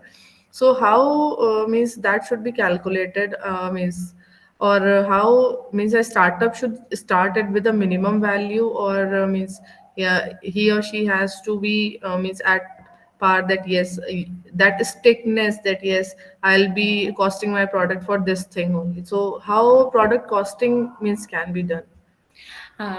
Here, ma'am, the answer could be very long enough even. As the process is too lengthy, first of all, we have to identify different costs related to that product. It depends upon the basically the production line or the product the person is choosing, and definitely it is startup. So at certain point of time, the idea into the mind of any student or the entrepreneur could be there कि we need to keep my cost at a very lower state. That is why only क्योंकि मैं starting में हूँ तो मेरा profit कैसा रहेगा. So cost consciousness is the only answer for this. As we can say कि product costing is what, first of all like we have to divide that cost into two parts, like direct cost and indirect cost. That already I told in my presentation कि we have to allocate, then direct cost is related to the product only, and we cannot make very much changes in direct cost because it is directly related to the product. And we are, say for example, we are manufacturing 100 units of a shoe, different type of shoe, environmental friendly बनाया है उन्होंने, eco friendly बनाया है, तो उसमें उनका depend कर रहा है यूनिट के ऊपर. We can not make very much changes in that. But when we talk about indirect costs, so we can make some changes in that, or we can have idea, and we as you said ki, or the person should be strict to a certain level of cost, but that could not be there, because in a competitive work like this, and where the consumers are in plenty and where the suppliers are also in plenty, so we cannot say कि that we first of all we keep a state of mind कि हमें यहाँ पर fixed रहना है. We cannot say that, because the price could, in a monopolistic market only we can say that the price could be determined by a manufacturer or the person. So what I think ki if we cost cutting is totally depends upon the reduce of wastages. If we are able to reduce the wastages, then definitely we are able to reduce the cost of any product. So जैसे youngsters हैं, हमारे students हैं, and they are going to मतलब start something or start any business, तो उनको ये aware रहना है कि how what is the innovative technology which we are using in our the manufacturing process. तो जिसकी वजह से क्या होगा, और अगर वो मैन्युफैक्चरिंग प्रोसेस उनका खुद का है तो definitely they would be able to cut down that cost. क्यों? क्योंकि उन्हें हायर नहीं करना टेक्नोलॉजी को. They won't purchase the idea of that technology. They are not going to purchase that technology from outside. So that is why, or from the third party here we can say. So first of all, in product costing, what we will do, we will finalize the cost. Even we can make the cost sheet starting from the prime cost, factory cost, selling and distribution cost, office cost, and then determine, and at later stage we would reach to the total cost of the product. तो that would be कि like अगर आजकल के बच्चे हैं और वो कुछ फैंसी नहीं सोच रहे हैं, तो डेफिनेटली दे कुड थिंक कि ठीक है यार, अभी ऑफिस पे खर्चा नहीं करते हैं, एक फैंसी सा ऑफिस नहीं चाहिए. So in that way they could cut short.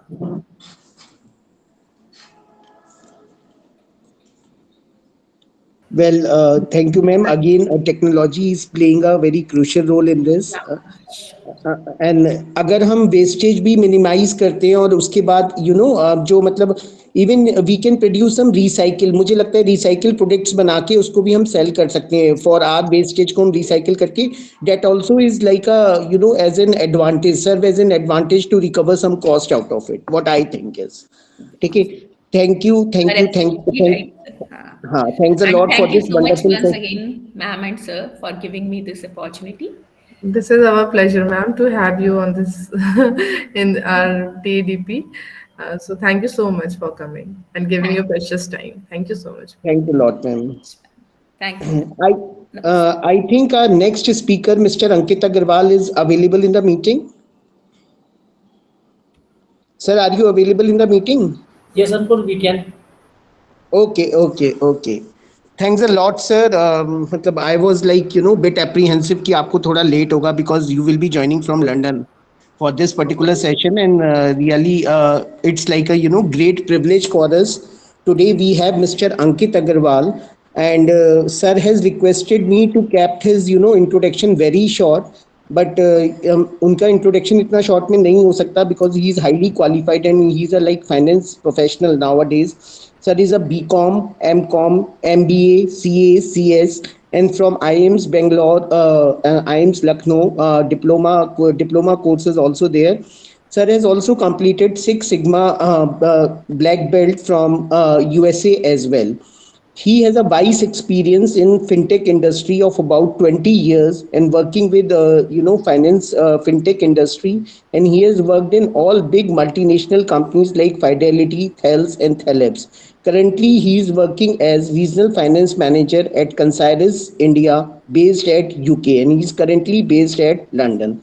Sir, we extend our warm welcome to you, and we are really privileged to have you in our DST sponsored Technology Entrepreneurship Development Program. Sir will be providing us or giving us some insights regarding how to prepare a detailed business plan for entrepreneurs. You are most welcome, sir, in this particular TEDP, and over to you, sir, now. Thank you very much, Ankur sir. It's really nice of you. You have shown a lot of things to me, but I'm a very small guy. Nothing big words need to be here. Really, thank you very much.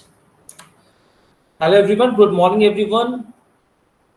Today we are going to have a discussion about how to prepare a detailed business plan. Uh, Whenever we start to go with a business, supposedly a person just completed his MBA, or maybe his work experience is 5 years, 6 years in any industry. Now he's looking forward to go with a business. It's always a risky thing. It's always safe to have a salary, that you will get a salary every month.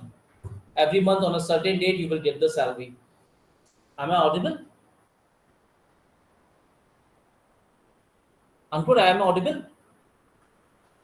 Yes, sir, you are truly audible. Please continue. So it's really very risky. So becoming an entrepreneur is not a kid thing. You have to be very, very psychologically strong first.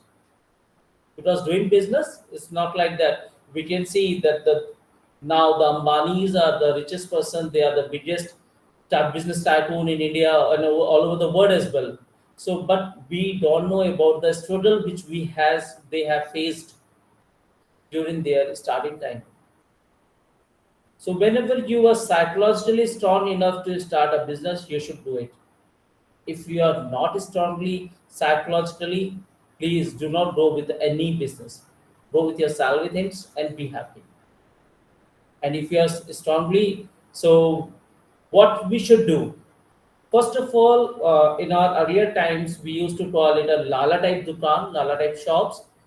Everyone prepare a detailed business plan, but sometimes they prepare business plan in their mind only. They do not put those ideas, those approaches on the paper. But nowadays we need to do it. Because whenever you write something, you will find that you have done a lot of mistakes. Because in an imaginary world, you can imagine things in a better way, but you when go just do the pen down the things, you will find that this is not the way. We need to do add more, add more, add more. Sometimes the reductions as well. So let's start how to prepare a detailed business plan. I made this presentation in a very hurry manner, so please forgive me if I missed anything.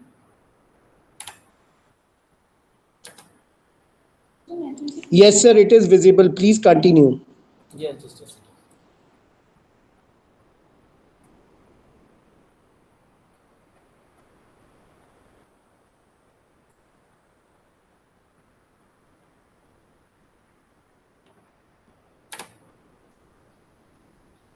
Introduction. The definition of a business plan, importance of a detailed business plan.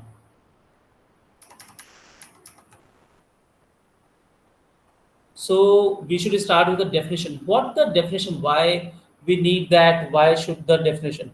A business plan is a written document that outlines a business goals, methods, and you can say the approaches, how you are going to approach towards the goal within a specified time period. Any business plan should have a specific timelines. It cannot be like multiple the unending timelines. It has to be 1 year, 2 year, 3 year, 10 years, 20 years, but it should be very specified with the timelines. It includes many of the data. When you talk about the business plan, it starts from scratch. Who is going to do the business? Who is the key owners of the business? Who is the key customers for the business? Who are the key logistic partners for the business? Who are the key manufacturer or the producer or the trader of this business? How you are going to put the money into that? How you are going to get money from that? What the expenses, and lots of stuffs would be there. Now the most important thing is that why we need to go with the detailed business plan. In India, used to small businesses, they used to go with the business plan just to get the funding. Sometimes OD from the bank. Every OD from the bank, they need a business plan that what you are going to do in a documented manner. So we call it in a layman project report. It includes a lots of parts. A detailed plan, business plan is a strategy tool that helps entrepreneurs to achieve their short-term, mid-term, and long-term goals. And it also helps them to track an eye that where they are standing in the mid of the time term. Suppose they have made a plan for 10 years, and after every 6 months, they can have a view that where we have started and where they have reached, whether they are going on a right path or not. So let's start with the business plan. What the key major parts of this?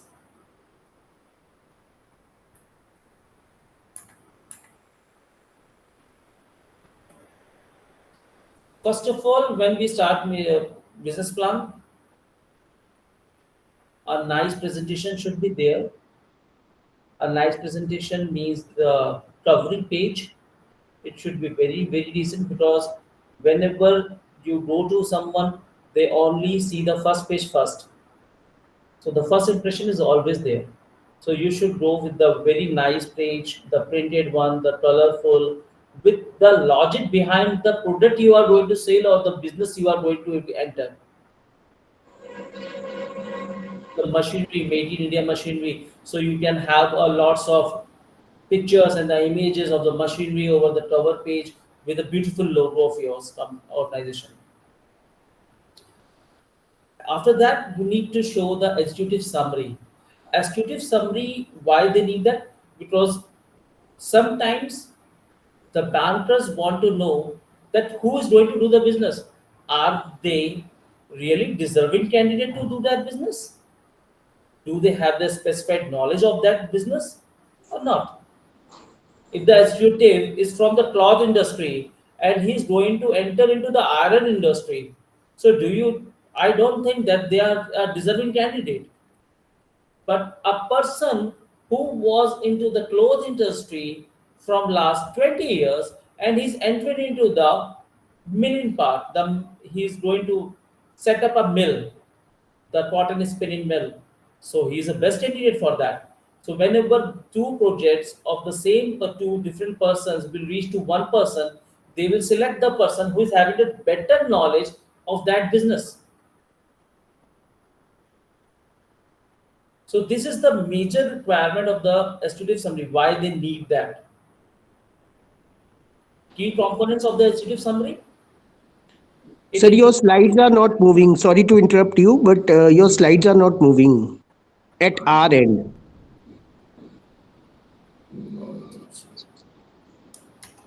Should be. Mm. You can just reshare it, no problem. You just stop sharing and reshare it. It happens sometimes. Okay, just a second.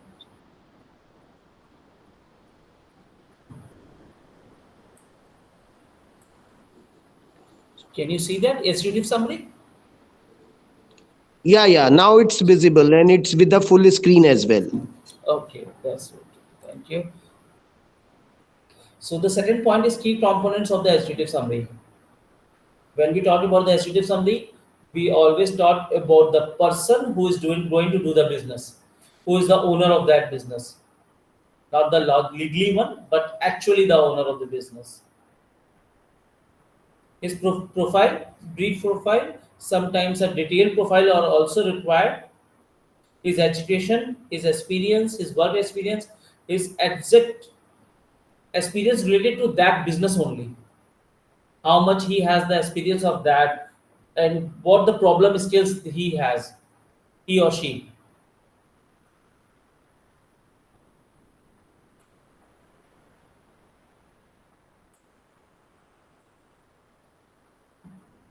Now the second part is company description. I have written a company. It's not a company. It's a business description basically. Company is a legal title, so we don't talk about that. But this is a business description. First point is mission statement. What the mission your business is having, what you want to do, what you want to earn, what you want to achieve, basically your goals. As we have already discussed that the business plan is only for to achieve your goals, to measure that the goals, about how much you have received and what the path you are going to choose to achieve that goal. The business model, how you are modeling your business, what the model, what the approaches would be there, and lots of stuff. The second one is legal structure, depending upon all the countries. That sometimes, if a small business is there and you can manage yourself, you can go with the proprietorship. There is no control on that. Suppose you are having a 10,000 crore business, you can also have a proprietorship if you can manage yourself. It's not like that is there any specific formula that you should go with a proprietorship or any other form. No, if you can manage yourself, if you want to be your owner only, the only one owner, you should be proprietorship. The second one is the partnership. If you want to get some knowledge of the certain person, want to get the benefit of their experiences or their money, the infused capital, you can go with the partnership. In India, we after partnership we go with a company registered, that is LLP, limited liability partnership. You can also go with that. In this, you will have a limited liability, while the partnership same would be there. The third one is the private limited entity, where the shareholding and the directorship will be there. Directorship will do the business with the directions of the shareholders. Shareholders will decide the things, but the main operations will be done by directors. So that depends upon the complexity of business and the requirement of business. Sometimes you need more money. Maybe someone can give you loans, but sometimes they say no, I don't want to give loans. I just want a partnership, or I just want to have a shares. So you have to choose that accordingly. You can't prefix that mind. But whenever you go with a business plan at the starting, you have to decide that which legal structure you are preferring to go with that. because they also have the limitations, because bank ODs and other stuff, the financing part, when you will go into the detail, you will find these legal structures matters a lot to the bank and the financial institutions.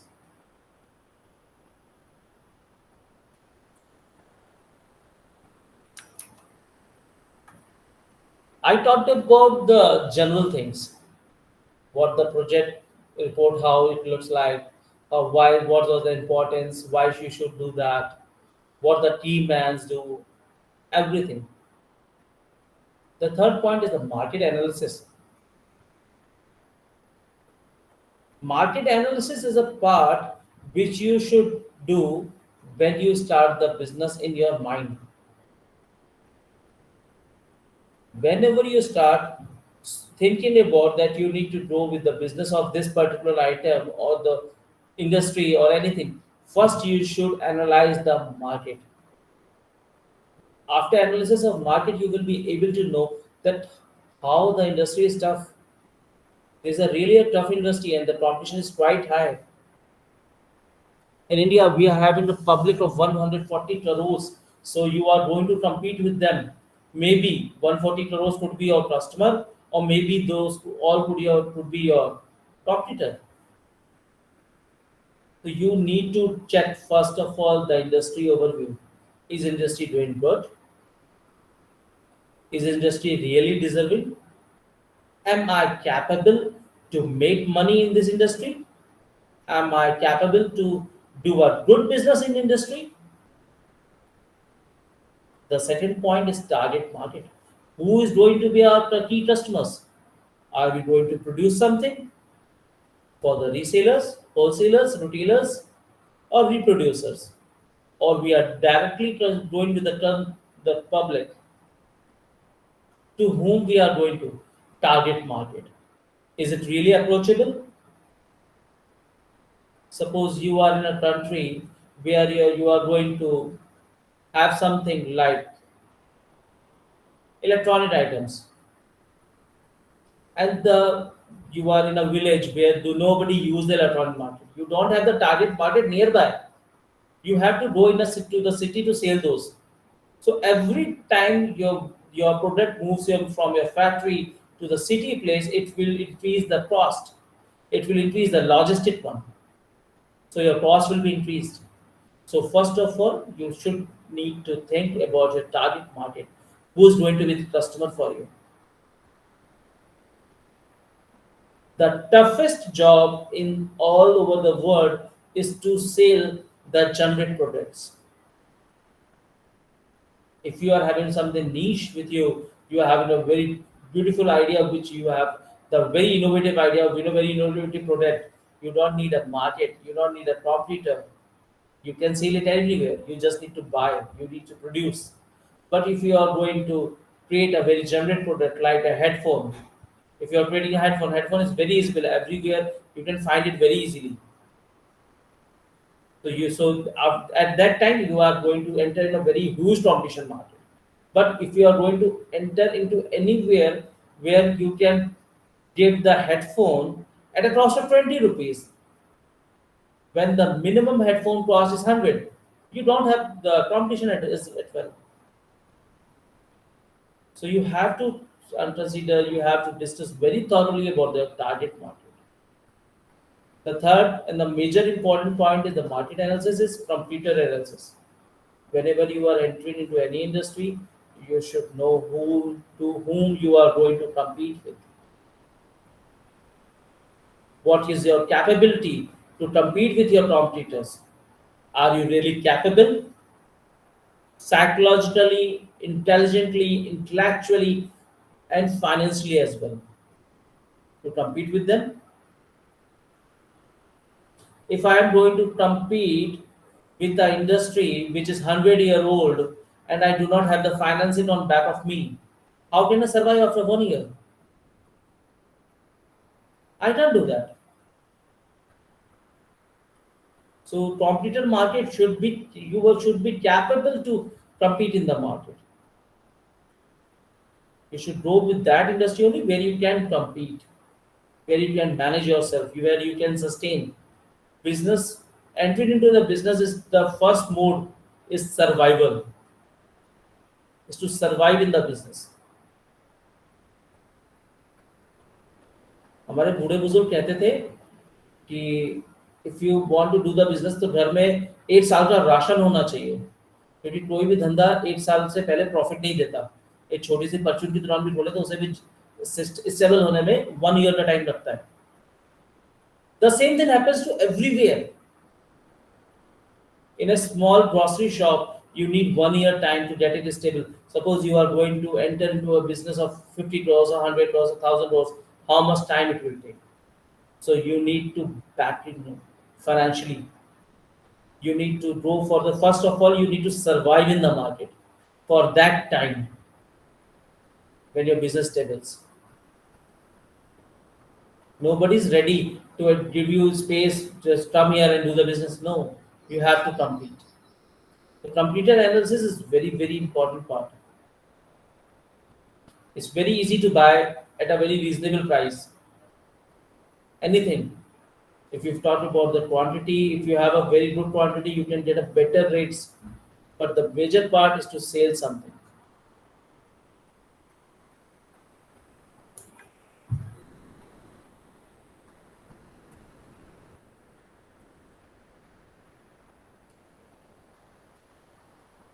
The third point is marketing and sales strategy. Now you know everyone knows very well this is the era of social media.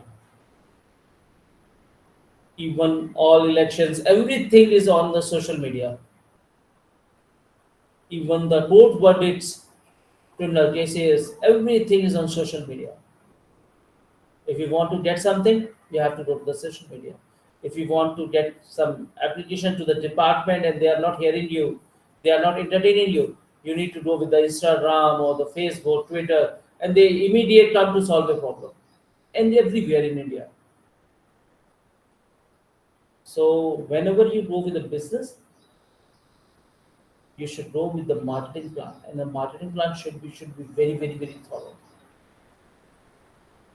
It's not like that you are doing a very small business and you are entering into the marketing plan of 25% of the cost you have spent it into the marketing and the advertisements. You are putting up a hoarding where your key customers are not there.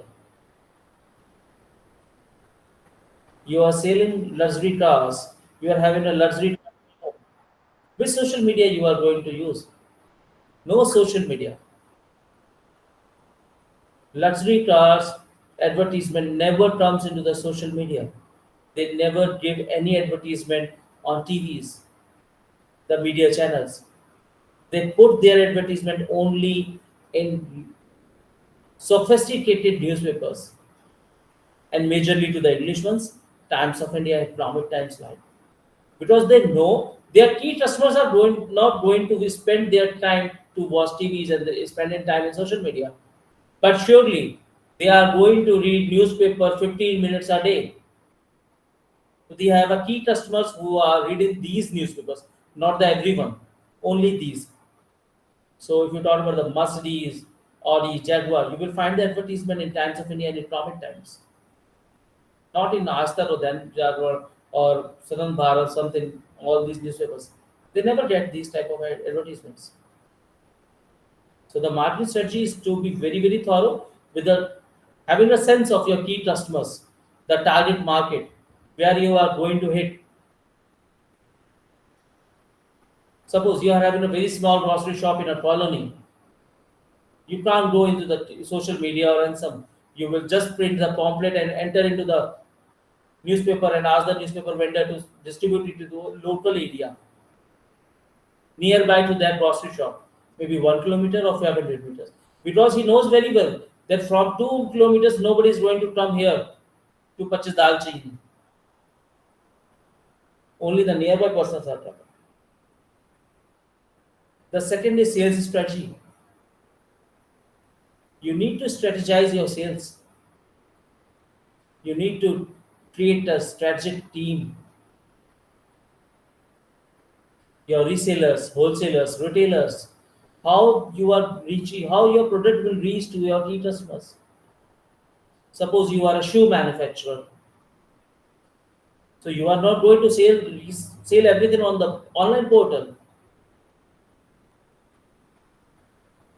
You have to get a distributor in different states, different cities, or you are in a medicine market, the pharmacy. So you have to get a distributor, C&F agents. Then only you can get your at least usage, the maximize the usage of that product.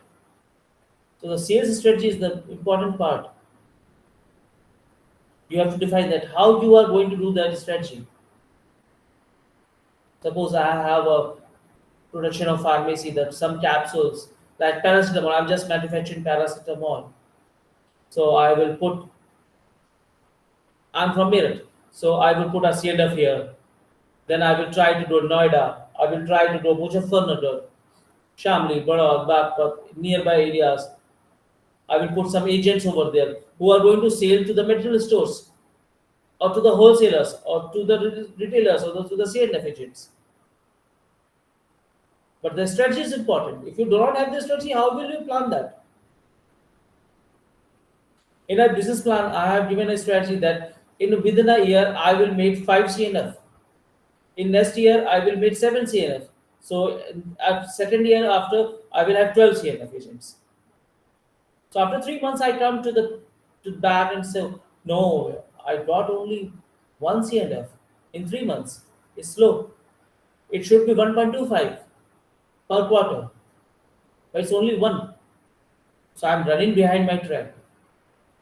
So maybe I was having error at that time when I made business plan, or maybe I was have some error during the execution of that business plan. So this is the place where the business plan is actually required to track the goals, to track the path that am I really going to the right path? Is it really correct?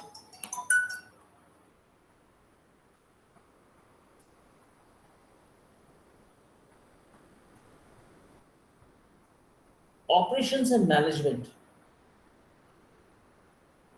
It's a very, very big topic to discuss. Operations and management.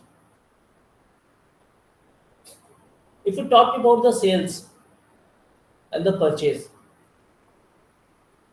everything between sales and sorry, between purchase and sales is operations and management. And purchase and sales is also operations and management.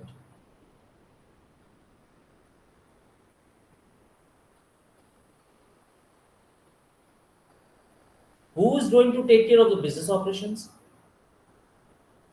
How you will take care of business operations? How will you make your team to do that? Is it really suitable and sizable according to your business plan? These questions you have to answer when you write about your business operations.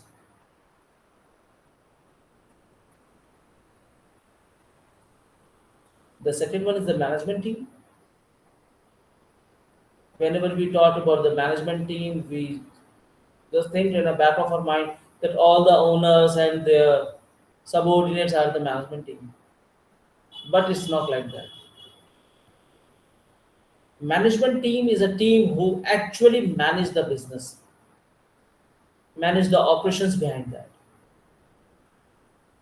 It could be back end, it could be front end, it could be developers, the production, the factory area, or anything where which team actually manages the whole process.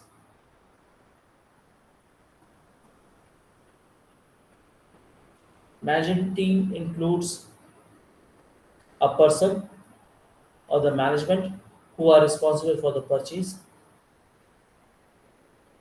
a person who are responsible for all the selling activities, official activities, statutory compliances, a person who also manages the sales, a person who also manages the financials, the cash flows.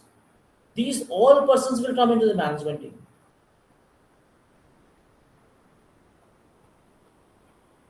If you will ever check the Reliance management team, you will find this. Not only 3%, or sorry, 4% of the family are not in the management team. They have plenty of other persons are in the management team who actually manages the business. Maybe Ambani's are the directors and the owners of the business, but it could be that they are not in the management team. They could be in the decision team.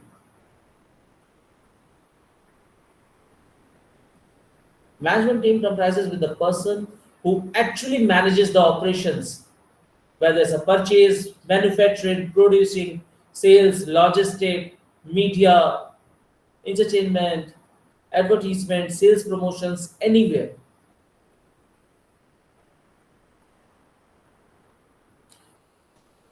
The best part of the business plan, product or service line, actual where the business at this is the foundation of the business.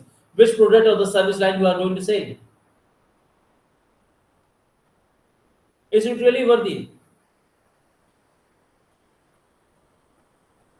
Do you really think that this product is going to be sold at a good cost? You will get a good earning.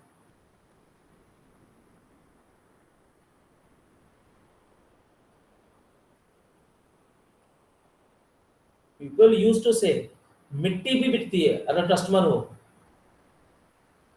जब flowers बनते हैं तो मिट्टी भी बिक रही होती है फ्लावर्स की बेडिंग बनाने के लिए. तो you need to choose a product with the customers. अगर आपके पास फ्लावर का कोई अच्छा कस्टमर है कि आपको लगता है you think that you can sell that, you can also sell soils as well. The मिट्टी भी बेच सकते हो.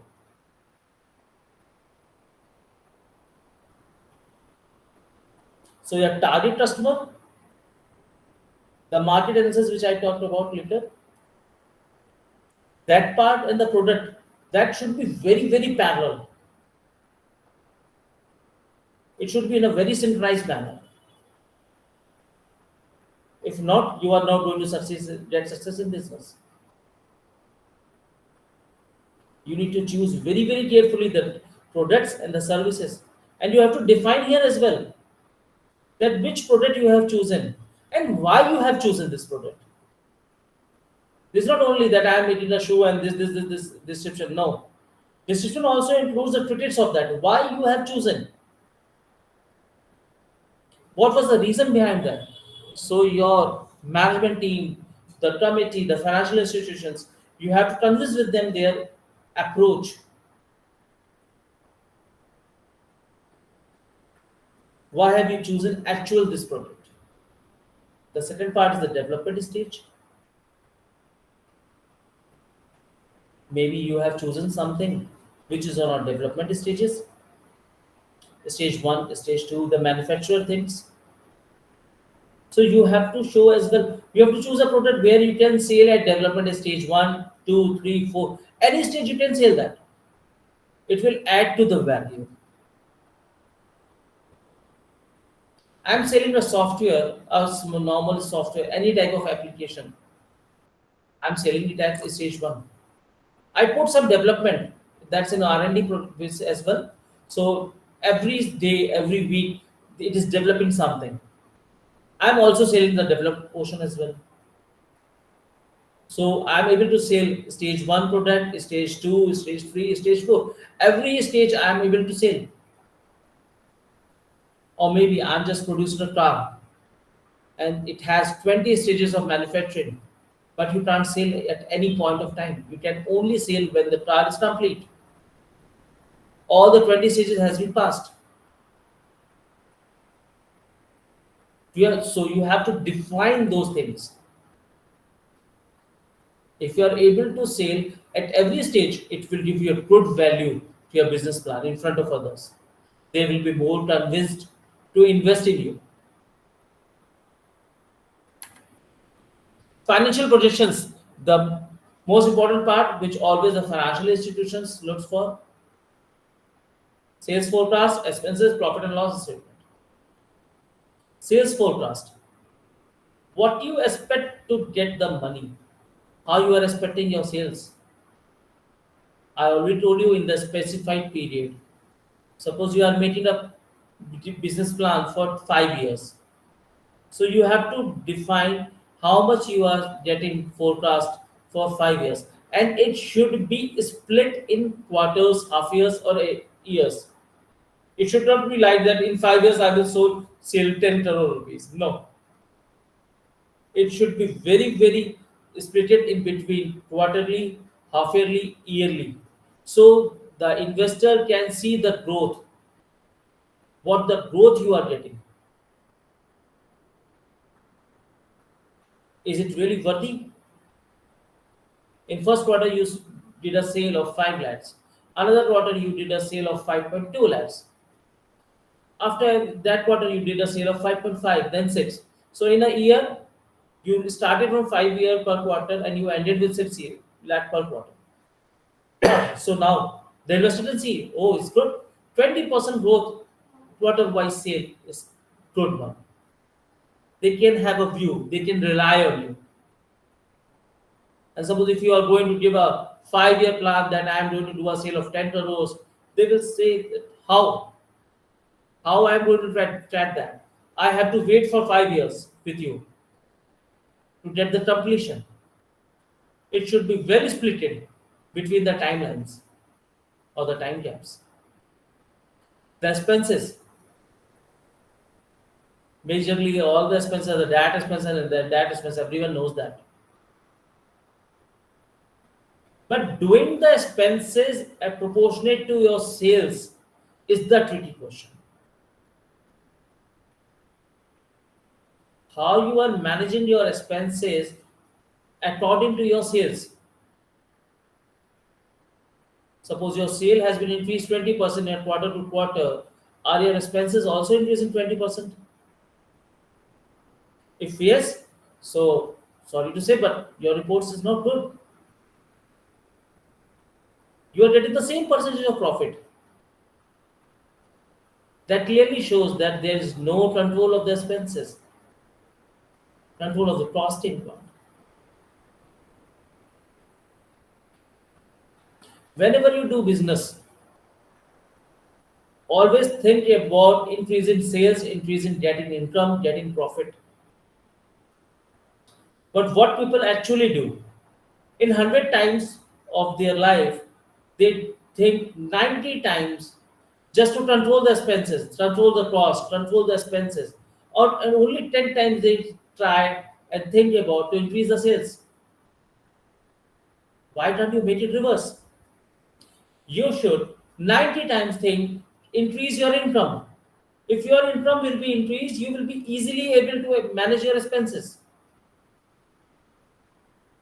To spend more time to get more sale, to get more income, to get more profits.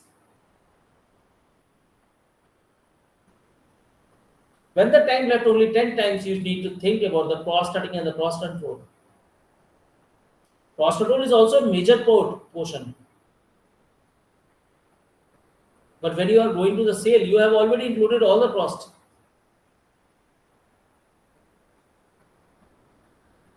The profit and loss statement, actual sales minus actual expenses are profit or maybe loss. Simple layman language. You don't need to be a very, very good finance professional to make a business plan. It's just like making a budget of a monthly household. आप लोग घर का हर महीने अपना budget बनाते हो, कितना खर्चा हो रहा है, सैलरीड बंदा बनाता है, वही सेम चीज है, nothing else. Here only your things will be different. You are not getting salary, you are getting profits, and you are getting sales.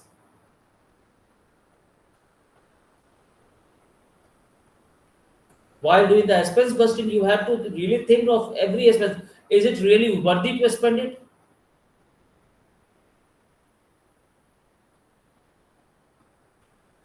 I bought a showroom of 10 crores and I have a goods over there only 10 lakh.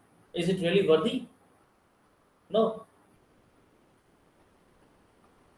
10 crore की showroom में 10 लाख का आपने माल रखा है तो उसकी कोई value नहीं है. There is no value of it. इसका रिवर्स करके सोचो. 10 लाख के शोरूम, 10 लाख की दुकान में 10 करोड़ का माल रख ले तो वो भी नहीं है, क्योंकि वहां पे कस्टमर नहीं आ रहा होगा इसका मतलब. So you have to get a bit of it, the imbalance between those things. आपको उस जगह के लायक गुड्स भी रखने होंगे कि हाँ वहां पे मेरी इतनी सेल है तो मुझे गुड्स इतना होना चाहिए.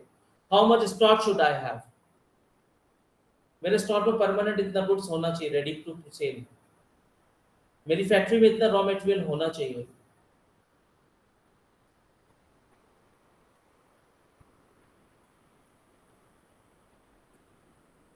Fund interest, everyone, we are in an era, everyone here, that this venture has given a fund into Flipkart, sometime NetMed, sometime to PharmEasy, sometime to Zomato, Swiggy, these type of things. But why they fund that? They do not fund to the business. They fund to the idea. They fund to the business plan. What the plan he is having to increase their business. So they invest to get more profits unorganically. How much amount of funding you need? That will based on your cash flows. How much money you have, at what time you need that money.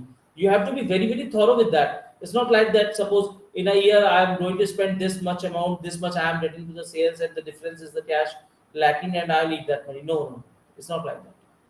You have to define it in a split manner with a specified time limits. Week 1, I need this money, I am having this money. Which week I am getting cash flow negative, at that time I need the cash flows. आपने 10 करोड़ का loan लिया है, इसीलिए that's why the OD comes into the picture. Whenever you actually needs money, you just put it off that money from OD, and you have to pay interest only for that limited period. There's a beautiful difference between the OD and the loans.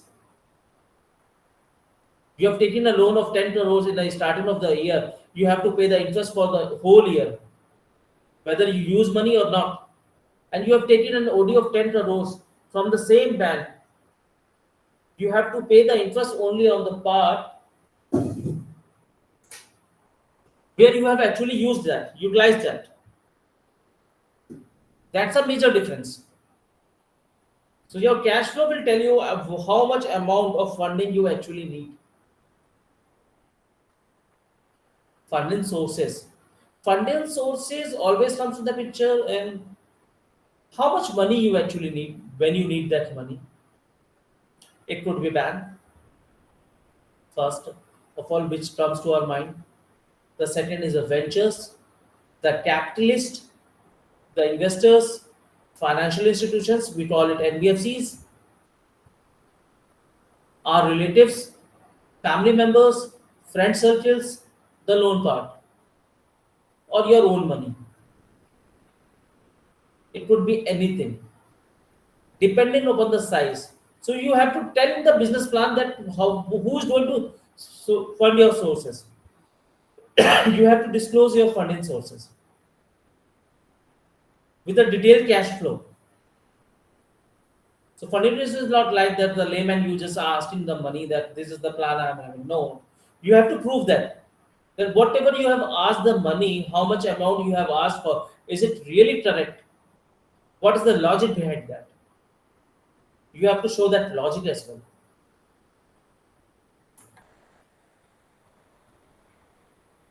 The last page of the additional information and contact information. Additional information, you can give anything. You have a past experience, your company have a past experience of anything which you can show here to have more value. Maybe any award, rewards you got, you can show that. Your content informations and all the details, statutory compliances, what the registrations you are having, you can show them. So whenever we talk about the business plan, you have to live a life of that business. It's not like that you are just doing the business plan and you are just doing. No, no, you have to live the life of a businessman. What the ups and downs he can face during that time limit is specified in that plan. You have to forecast those ups and downs as well.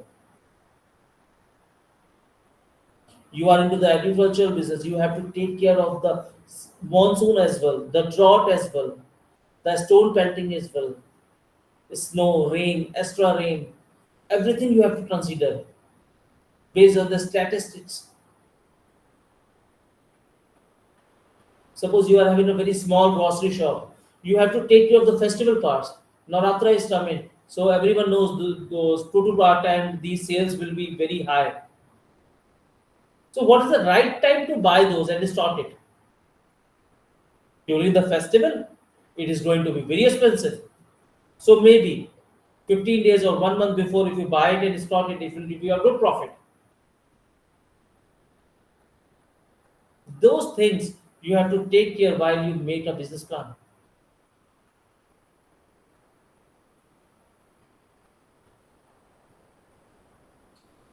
It's a never ending topic. If you talk about the business plan, sometimes it took months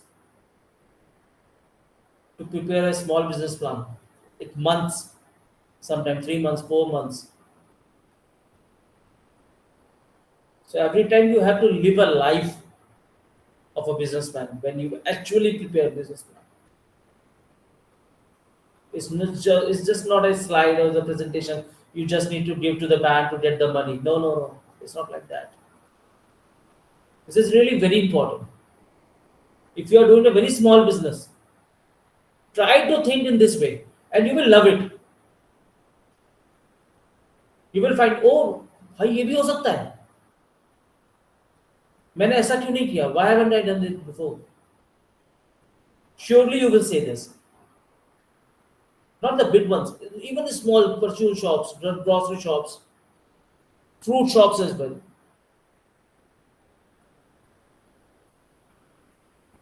Even fruit shops. If I have made this business plan, मैंने plan किया होता तो मैं fridge ले लेता. तो मेरा जो फ्रूट्स डेली का 200 रुपये भी खराब होता है वो बचता, तो 200 रुपये के हिसाब से मेरा 73,000 रुपये साल का बचता. इसमें फ्रिज और इलेक्ट्रिसिटी मेरी दोनों फ्री हो जाती और टेंशन स्ट्रेस खत्म होता.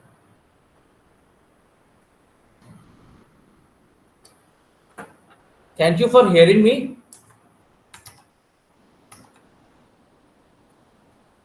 Thank you, sir. Thanks a lot for this.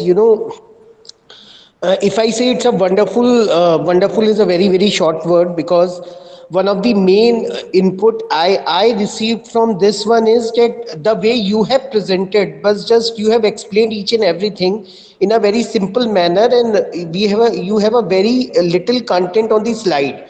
That is what I have received as an input, and I just look over to Dr. Madhuri ma'am to have some valuable questions from sir. Sure, sure. Thank you so much, sir, for your session. This was Yes. literally a very wonderful session, and thank you so much that you spare your valuable time. So Exactly. first of all, I would like to invite all our participants here for some questions related Sure. to means how to plan your business and the points sir has highlighted. So please, I would like to request all the participants to have some questions.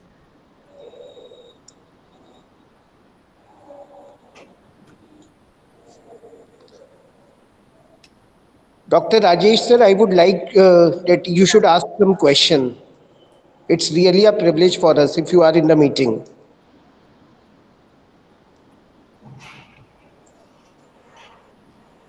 Dr. Rajesh sir is yes here in the meeting.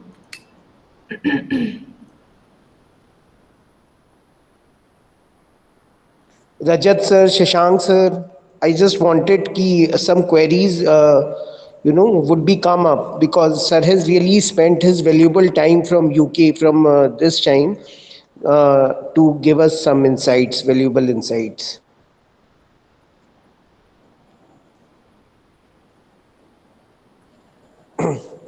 Okay, sir, I have one question in my mind. I just wanted to know Shoot. something about this. As I know, as in our conversation, you told me that all the work in finance, fintech industry is going through this big data and blockchain nowadays. So, how a convergence is taking place in companies nowadays? I just wanted to know something about that. What type of conversions you are asking for? Sir, I how these I like how these big data, these technologies, big data, and blockchain technologies are deployed in this fintech industry as far as industries are concerned, and all over the Blockchain, world. blockchain is a very different thing. It's a very controlled parameter to make sure that the data leakage is not there. When you are talk about the big data is a different thing and the blockchain is a different thing. So big block data is a little technical part. So I would discuss about the big data. A layman Yes. language. I'm giving you an example. Whenever you search something over the Google, suppose in India you are searching for a place like Shimla,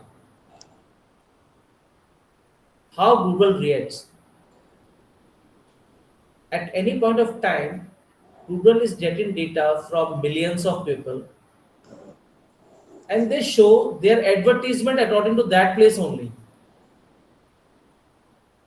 After one search, you will find that within a week, एक हफ्ते तक शिमला के advertisements आएंगे आपके पास. कोई advertisement नहीं आता, पहले भी नहीं आ रहा होता है, लेकिन उसके बाद शिमला के एडवर्टीजमेंट्स आना शुरू हो जाता है. So here two things comes into the picture. First is AI and the second one is big data. What is big data? A data which cannot be controlled is big data. Where the data comes into the millions, billions or trillions, it's a big data. आपने Airtel के phone से, अब तो नहीं होता, पहले ऐसा था, आपने एयरटेल के फोन से वोडाफोन पे कॉल किया, इंटरनेशनल कॉल किया, आप इंटरनेशनल एयरटेल पे कॉल करते हो, एयरटेल को तुरंत पता चलता है इस बंदे को एयरटेल की जरूरत है इंटरनेशनल, वो आपको इंटरनेशनल ऑफर्स देना शुरू कर देता है. उसके पास इतने लोगों का बिग डेटा आता है, उसको एनालाइज करता है. इट्स जस्ट लाइक ये डेटा का मेरे पास स्क्रैप यार्ड है, उस स्क्रैप यार्ड में से मुझे कुछ काम की चीज निकालना है, वैल्यूएबल निकालना है, तो वैल्यूएबल टू दैट पर्सन. तो जितनी भी टेलीकॉम इंडस्ट्रीज हैं, इंश्योरेंस एजेंसीज हैं, इंडस्ट्री है, इसका data is very very huge.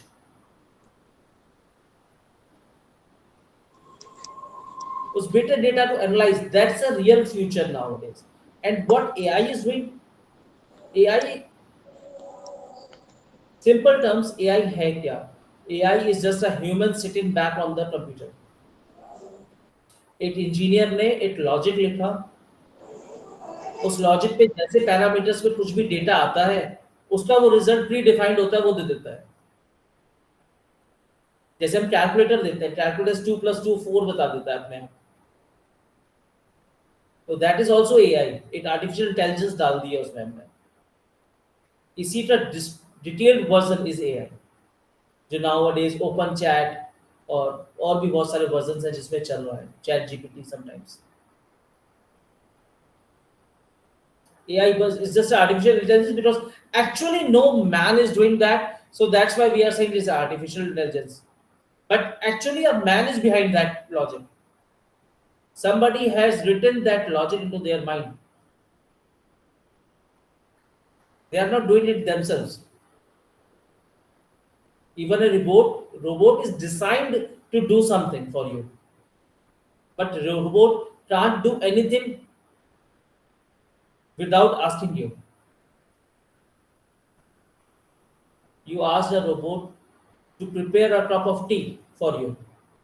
Somebody has already programmed how to prepare a tea, how to move his hand, how to do things, how to clean the pot, how to pour the tea into the cup. Everything is detailed over there.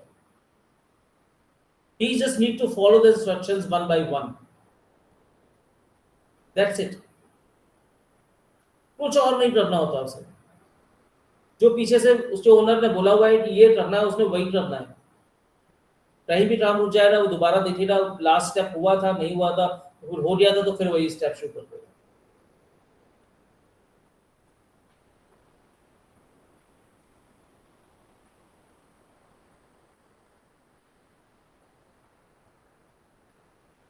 So that's a big data.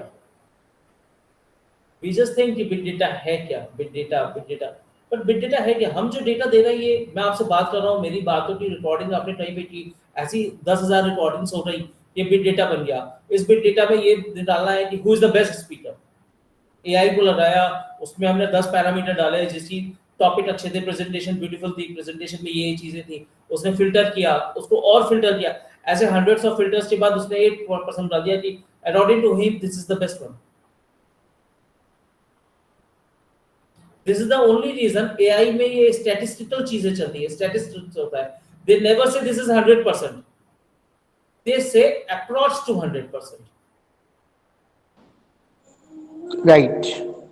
While human intelligence comes into, they always say, when you are talking about the human intelligence, they say this is 100%.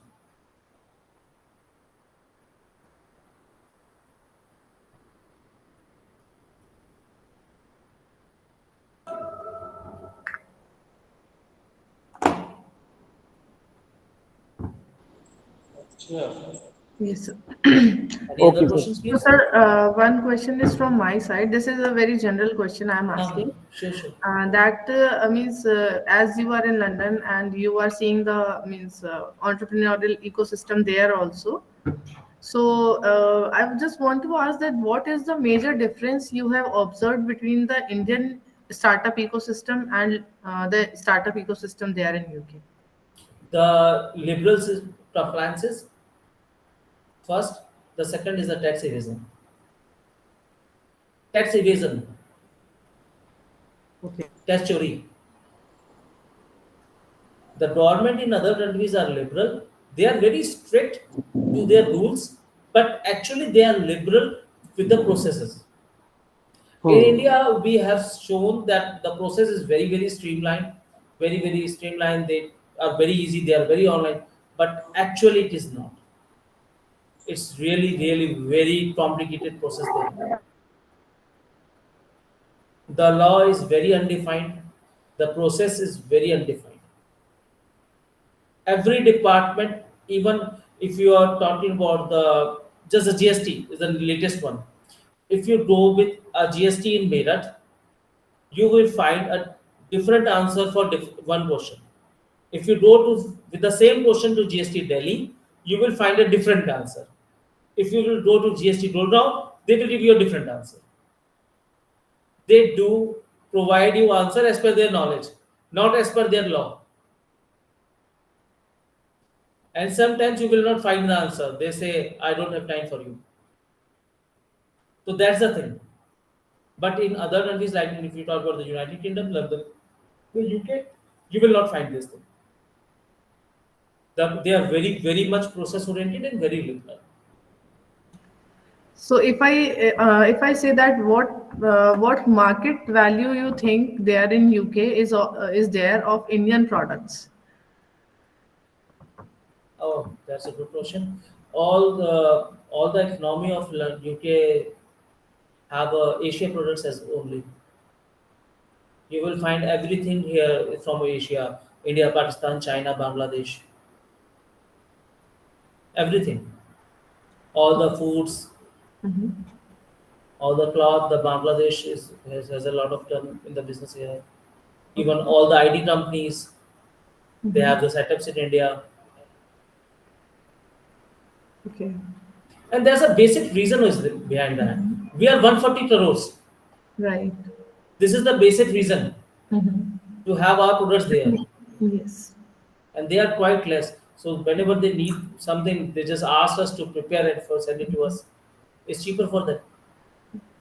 So do you feel that means the startups working in India are means mm, are they reaching to the market in UK or the potent players who are already into the streamline? Only they are means getting the benefits and taking products from here and just exporting there. So, do you feel that yes, startups from India also should come in front and go for direct marketing in UK? They are doing that. They should Mm-hmm. do that. But the Mm-hmm. main problem is that whenever we talk about the startups, Mm-hmm. there's a basic portion of startups I already showed in my slide as well. Mm-hmm. Are you really capable to do that business? Yes. Do Mm-hmm. you have any prior experience of exporting? Suppose I am going to o- enter a business into the IT sector, the Mm-hmm. software development, Mm-hmm. but I am an accounts graduate. I Mm-hmm. do not anything about the software development. Right. So how can I do that? No, for the first So time, every startup has to go for the first time, right? no, So but they have to start from somewhere. yeah, they have to start, but they have to get an experience first. They have Yes. to work with them first. Mm-hmm. What I suggest, if you want to open a shoe factory, Mm-hmm. you should have worked at least 5 to 10 years in a shoe factory. Right. Then only you can open. If you Right. want to open an IT industry, you should have worked to the senior level or the middle management level somewhere. Then you come back to India and open an industry for you. Right. A BTech guy who just completed his course and Mm-hmm. want to open an IT industry, how will he get the customer? Mm-hmm. How the market is going to trust on him? He doesn't have any experience. Mm-hmm. So all the startups, if you see into the Mm-hmm. IT sectors, the CEO part of the things, the Mm-hmm. CEO employees or the directors, they are Mm-hmm. highly qualified. Right. That's why they are getting customers. Then they are creating teams over India and setting up business. Yes. Okay, I understand your point.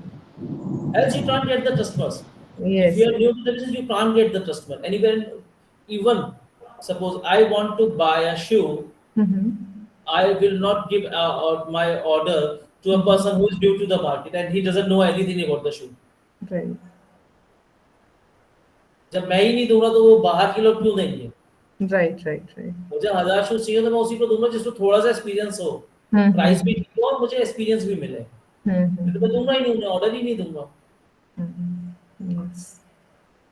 So Okay. first of all, you have to learn. Mm-hmm. You have to make a value of your name, then go with the startups. उसके Yes. बाद startup आप करो. बिल्कुल. 5-10 साल अपने आप को student life दीजिए. Right, sir. Thank you so much, sir. Thank you very much. Thank you, sir. Thanks a lot for this wonderful Thank session you, indeed. Madhuri. Thank you very much. So, Ankur sir, should we conclude this session for today?